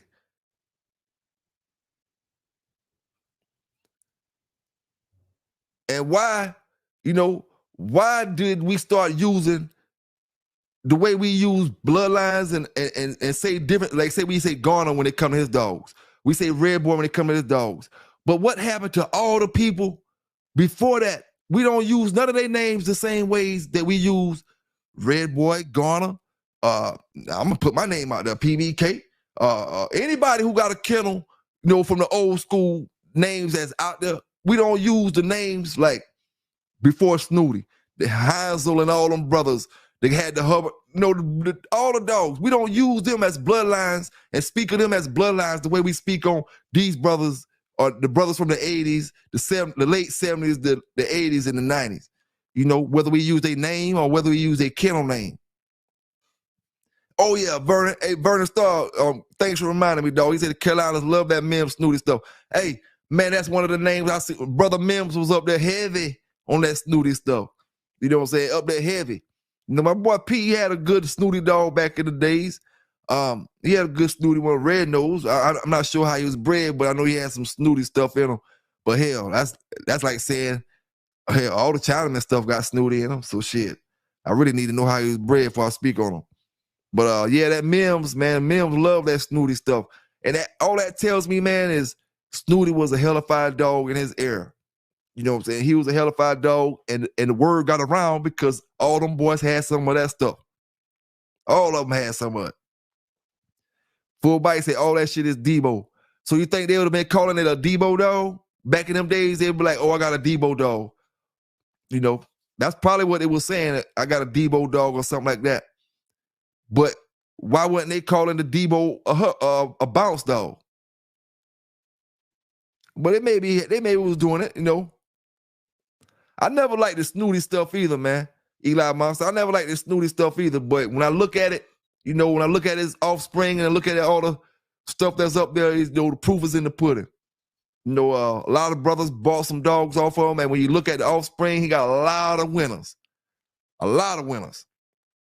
You know, it just come down to wrong people getting dogs sometimes. It come down to dogs getting confiscated, yards getting taken. All the stuff that makes a dog not be as strong as he was back in the days in modern day times, you know, that can affect that line. But, you know, as far as the Snooty stuff, I think Garner preserved that stuff with his line of dogs pretty well. As far as the actual blood, I think he probably preserved that pretty well. I'm not sure anybody else who's running that stuff like that. Oh, I had Niggerino up here when I was talking about Niggerino. Let me see if pull this up again because some of the brothers weren't in here when I was talking about Niggerino. Let me see. Yeah, I was talking about Niggerino and his offspring, man. Most of the dogs that he was bred to were Eli dogs. So when brothers ask me what I think about the Niggerino stuff, and I'm answering, I don't really like it. But at the end of the day, I can't really answer it fairly because I haven't really seen, I only seen what they put out there. And then when I never seen a dog directly off Niggerino. So when you add the Red Boy or the Jeep or whatever you got, and with the Niggerino that's not coming directly off that stuff, there's no telling how it turn out. I'm talking about dogs bred directly to Niggerino, these famous dogs. Most of the ones that's famous are more Eli dogs. When you stroll all the way through from top to bottom, and you see great dogs on the offspring side, but most of the stuff is Eli.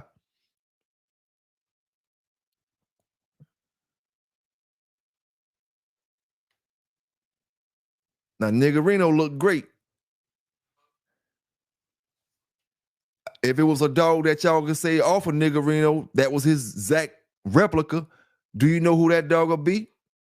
Niggerino offspring that look exactly like Niggerino. Great looking dog.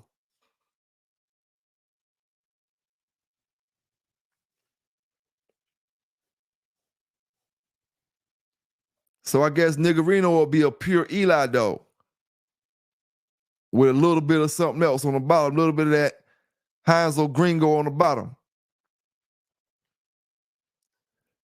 So that's what Niggerino will be, an Eli dog?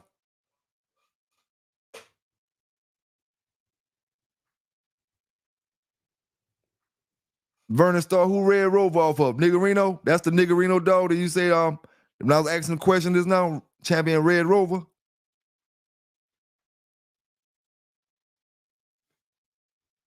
Let me go back to his offspring.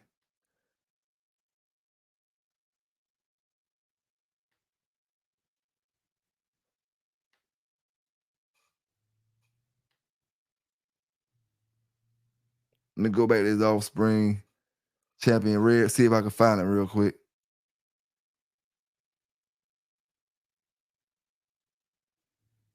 Might not even be up here. Everybody don't put their dogs on online pairs. Or it might be under another name.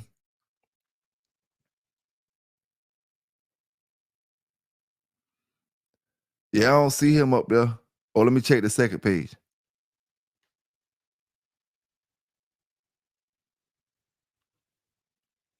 Yeah, I don't see him up there, bro.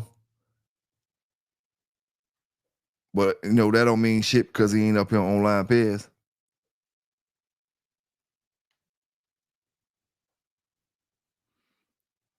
But like I said, man, that's just another great dog, man.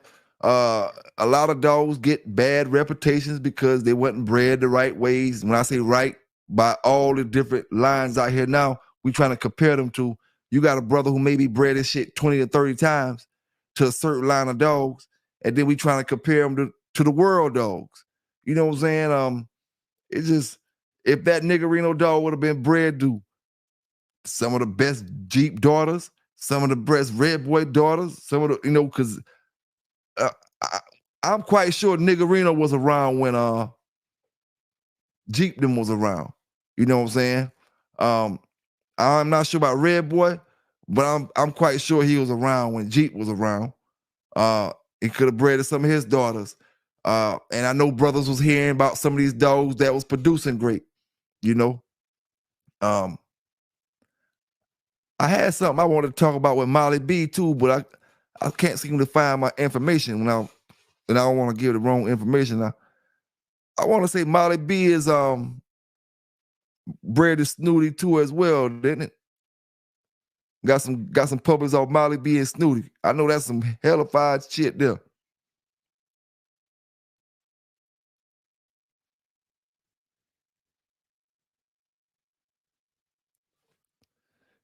Yeah, I only seen a couple Niggerino dogs like back in the days. I ain't really, and I think that came from Wild Side. I seen a few of them Wild Side dogs back in the days. Ran across them or whatever, but that's about the only Niggerino stuff. Seemed like Wild Side was known for that Niggerino stuff back then. I could be wrong, but it just seemed like they was the kennel that you would go to for the Niggerino stuff. But I could be wrong though.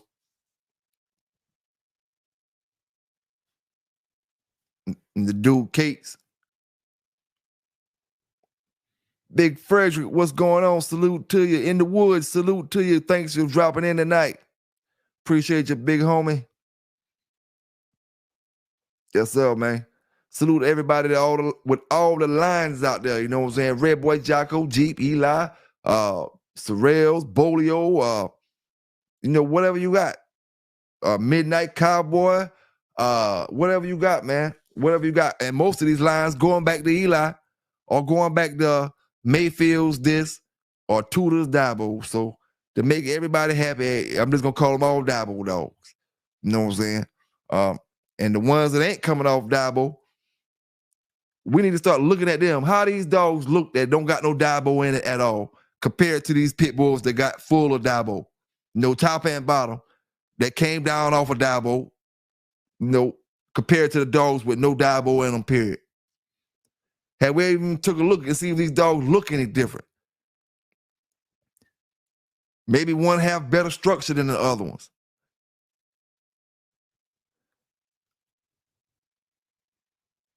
Let me see. Eli Monster say Townsend told me Cujo was much better producer than Red Rover. Now I heard of Cujo, but I didn't hear Red Rover. But I'm gonna do some looking up over the next couple of days. Molly B was a man biter.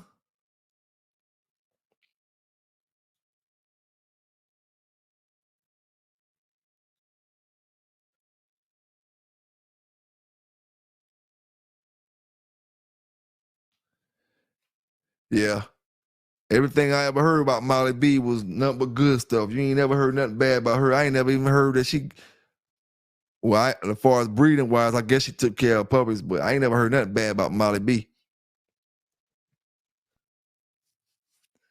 And I ain't never heard nothing about nobody with an offspring that does what she did. Can't say brothers ain't got it. Can't say brothers ain't got it. Because I know they got it. I'm just talking about I haven't ran across a story where brothers told me one of Molly B daughters or Molly B sons outside of, that was really acting like Molly B. But like I said, she bred I know she bred a Snooty. I forgot what the son name was or the daughter name was, so you never know, man. Oh, somebody stole her. She couldn't be a people biter. Somebody stole her. Yeah.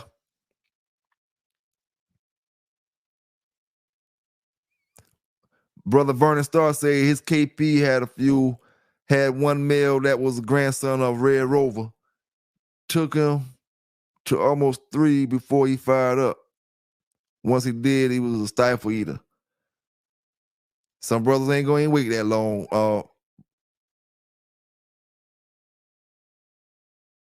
Wait that long, sometimes you get you a good one though, man. When you wait, some brothers gonna wait because they know it. They just know it's gonna be what happen one day. It ain't happening today, but it's gonna happen. You know what I'm saying? It's gonna happen.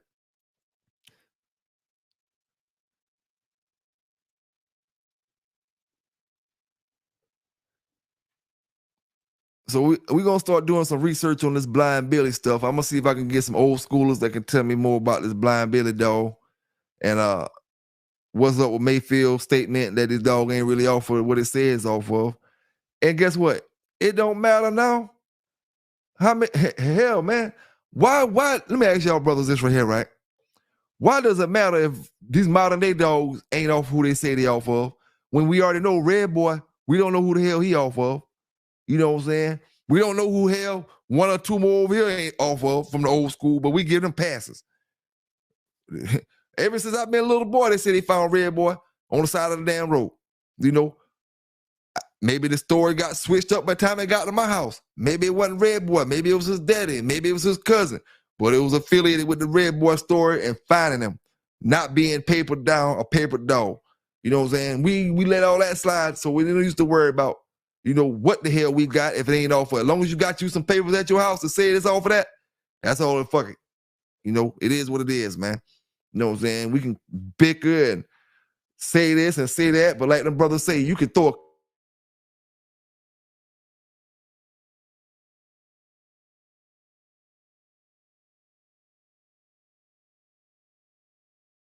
Honey Bunch, Frederick? Now, Honey Bunch, a lot of brothers talk, shit, that's Jeep stuff, man. Hell, everybody got Honey Bunch, you got some Jeep stuff. Honey Bunch and Molly B, what y'all think about that? I think Molly B probably would have killed Honey Bunch.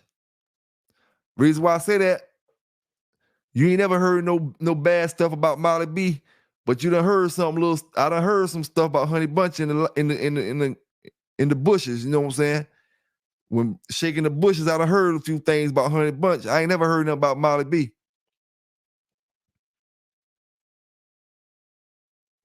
Henley's big boy blood.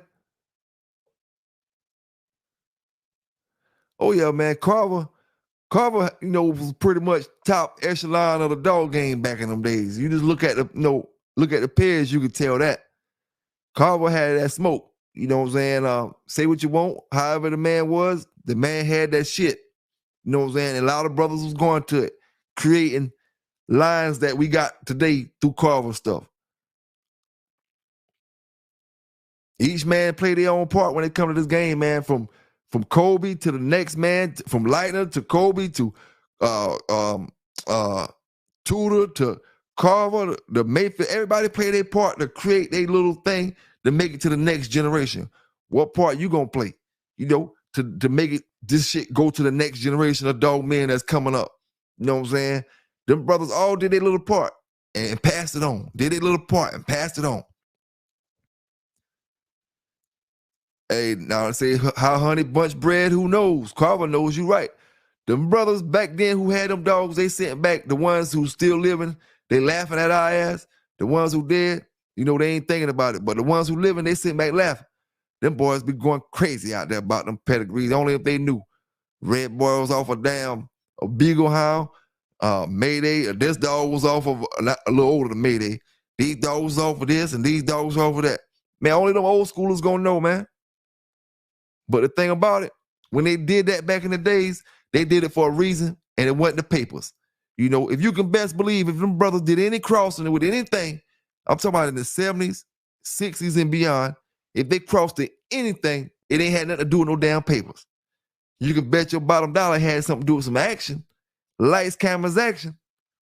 That La Posse blood super solid. Socrates say, my homeboy had a La Posse dog, the last one I seen not too long ago. The bitch had a naturally ripped body. I'm talking about I could take it to a show and do pretty good, probably. I don't know. Straight off the chain, she got a natural tuck.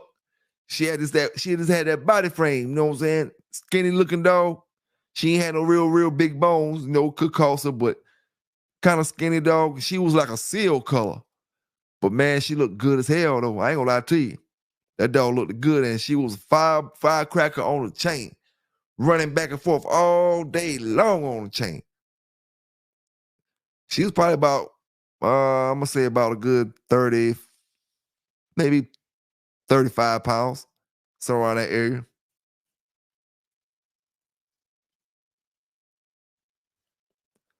Hell yeah.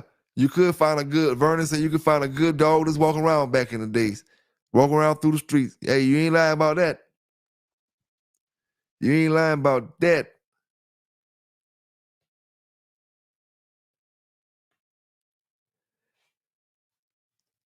I'm gonna start doing more studying on them Eli dogs, man. Doing more study on them Eli stuff.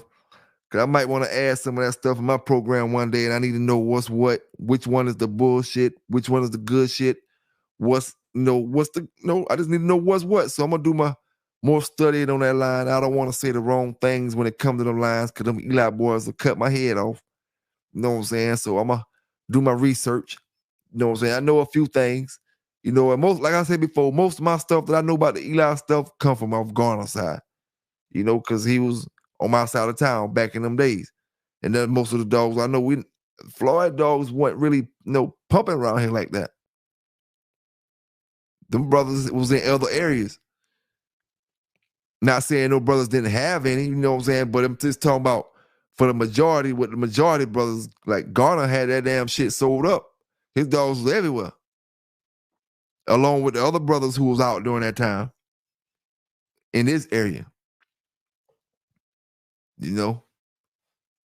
Yes, sir, man. Let me see what else I got on the menu.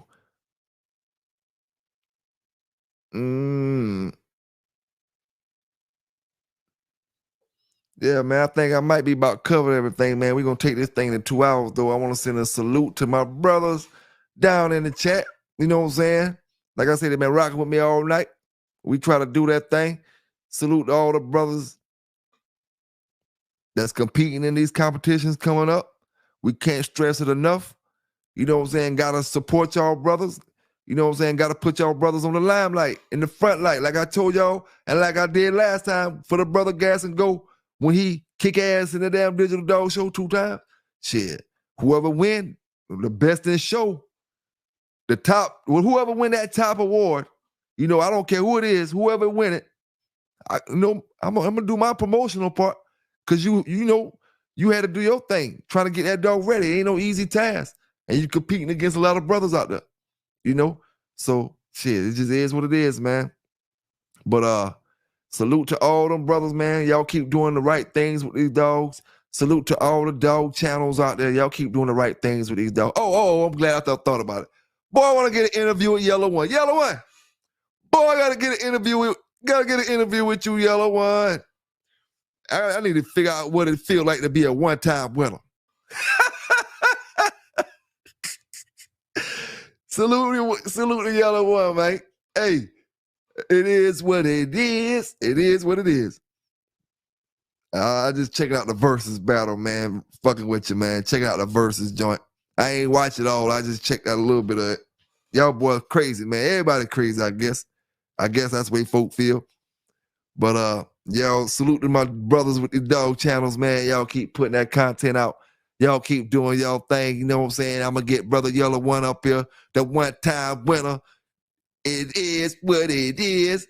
Hey, got a one-time loser, too. I don't mind. Hey, I do the interview. You know, I just want to interview and ask some questions. You know what I'm saying? Socrates say, Bully's son was the father of the posse's buster.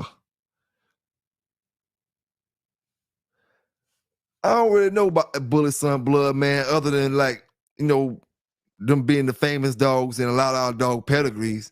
You know, I don't really know far as. I know Sambo kicked the Bully Son dog ass.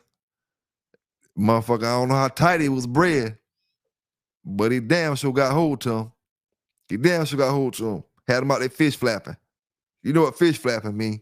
Swimming in the air, and something ain't there. Running on the air. Like he running down the street, but he doing it in the air. Call that fish flapping. That's when you know it's about over. Hey, but salute everybody, man. I hope y'all have a great night for the rest of y'all night. Hope y'all had a great night. Hold up, let me see what Blue talking about. Samurai asked the Samurai, say they need a sneak peek. Oh. Samurai, the boy said they need a sneak peek of that belt. Hey, I tell you what, man, that man say the belt. Man, I forgot all about that. Man, that belt for the Digital Dog Show. Boy, fuck that. I'm coming up in that motherfucker. Fuck that shit. That damn belt for that Digital Dog Show. In the morning, I'm starting my keep. I'm gonna tell you now, I'm gonna run that 4 week on them and make that deadline. I done seen the shell. I'm already, hey, I'm gonna tell you right now, I can't do my training right now. I can't do my training because I can't be committed to somebody else's dog, and I want to put my 100% into anything I do, no matter who I do it for. And I can't give 100% into dog training right now because of my personal situations I got going on around my way. But, you know, this Digital Dog Show, I'm glad that boy didn't say that. Excuse me, man, I ain't mean to call you no boy. I'm glad folk didn't say that down in the chat that's now about that belt. That would be a hell of a thing to put around my waist. You know, one of y'all brothers that win that put around your waist. Oh, boy. Yes, sir, man. Salute all y'all brothers, man. Y'all brothers keep doing y'all thing with them dogs, man. Keep doing them great shows on them dog shows. Keep supporting these brothers out here that's doing this stuff, this positive stuff. Yes, sir. Brother Samurai say, yeah, he designed one for his top drill instructor. Hey, that's worth That's some shit right there, boy. I ain't gonna lie to you. But hey, man, I don't know though. How you gonna get it back from a brother? Or you just let him keep it? they keep the belt and you just design another one. His belt ain't, once he lose, his belt ain't it's his old belt. It ain't what's running currently, you know. Yes, salute to you, and peace to you, trial and error, man. Appreciate you coming out rocking with me tonight, man. Samurai, appreciate you coming out rocking with us tonight. Samurai says it's gonna be yours to keep, my brothers and sisters. Get them damn dogs ready, boy. I can promise you. I'm gonna tell you right now, I already know damn Supreme Excellence on that shit because he been talking about being on it before the shit even started. So I know that Supreme probably got his dogs over there looking like Rambo and damn Hussein Bolt over that motherfucker. I know he ready because he been talking about getting ready. Man, y'all boys stay legal. Y'all stay safe out there, man. Keep doing the right things with these dogs, PBK9s, and I'm out.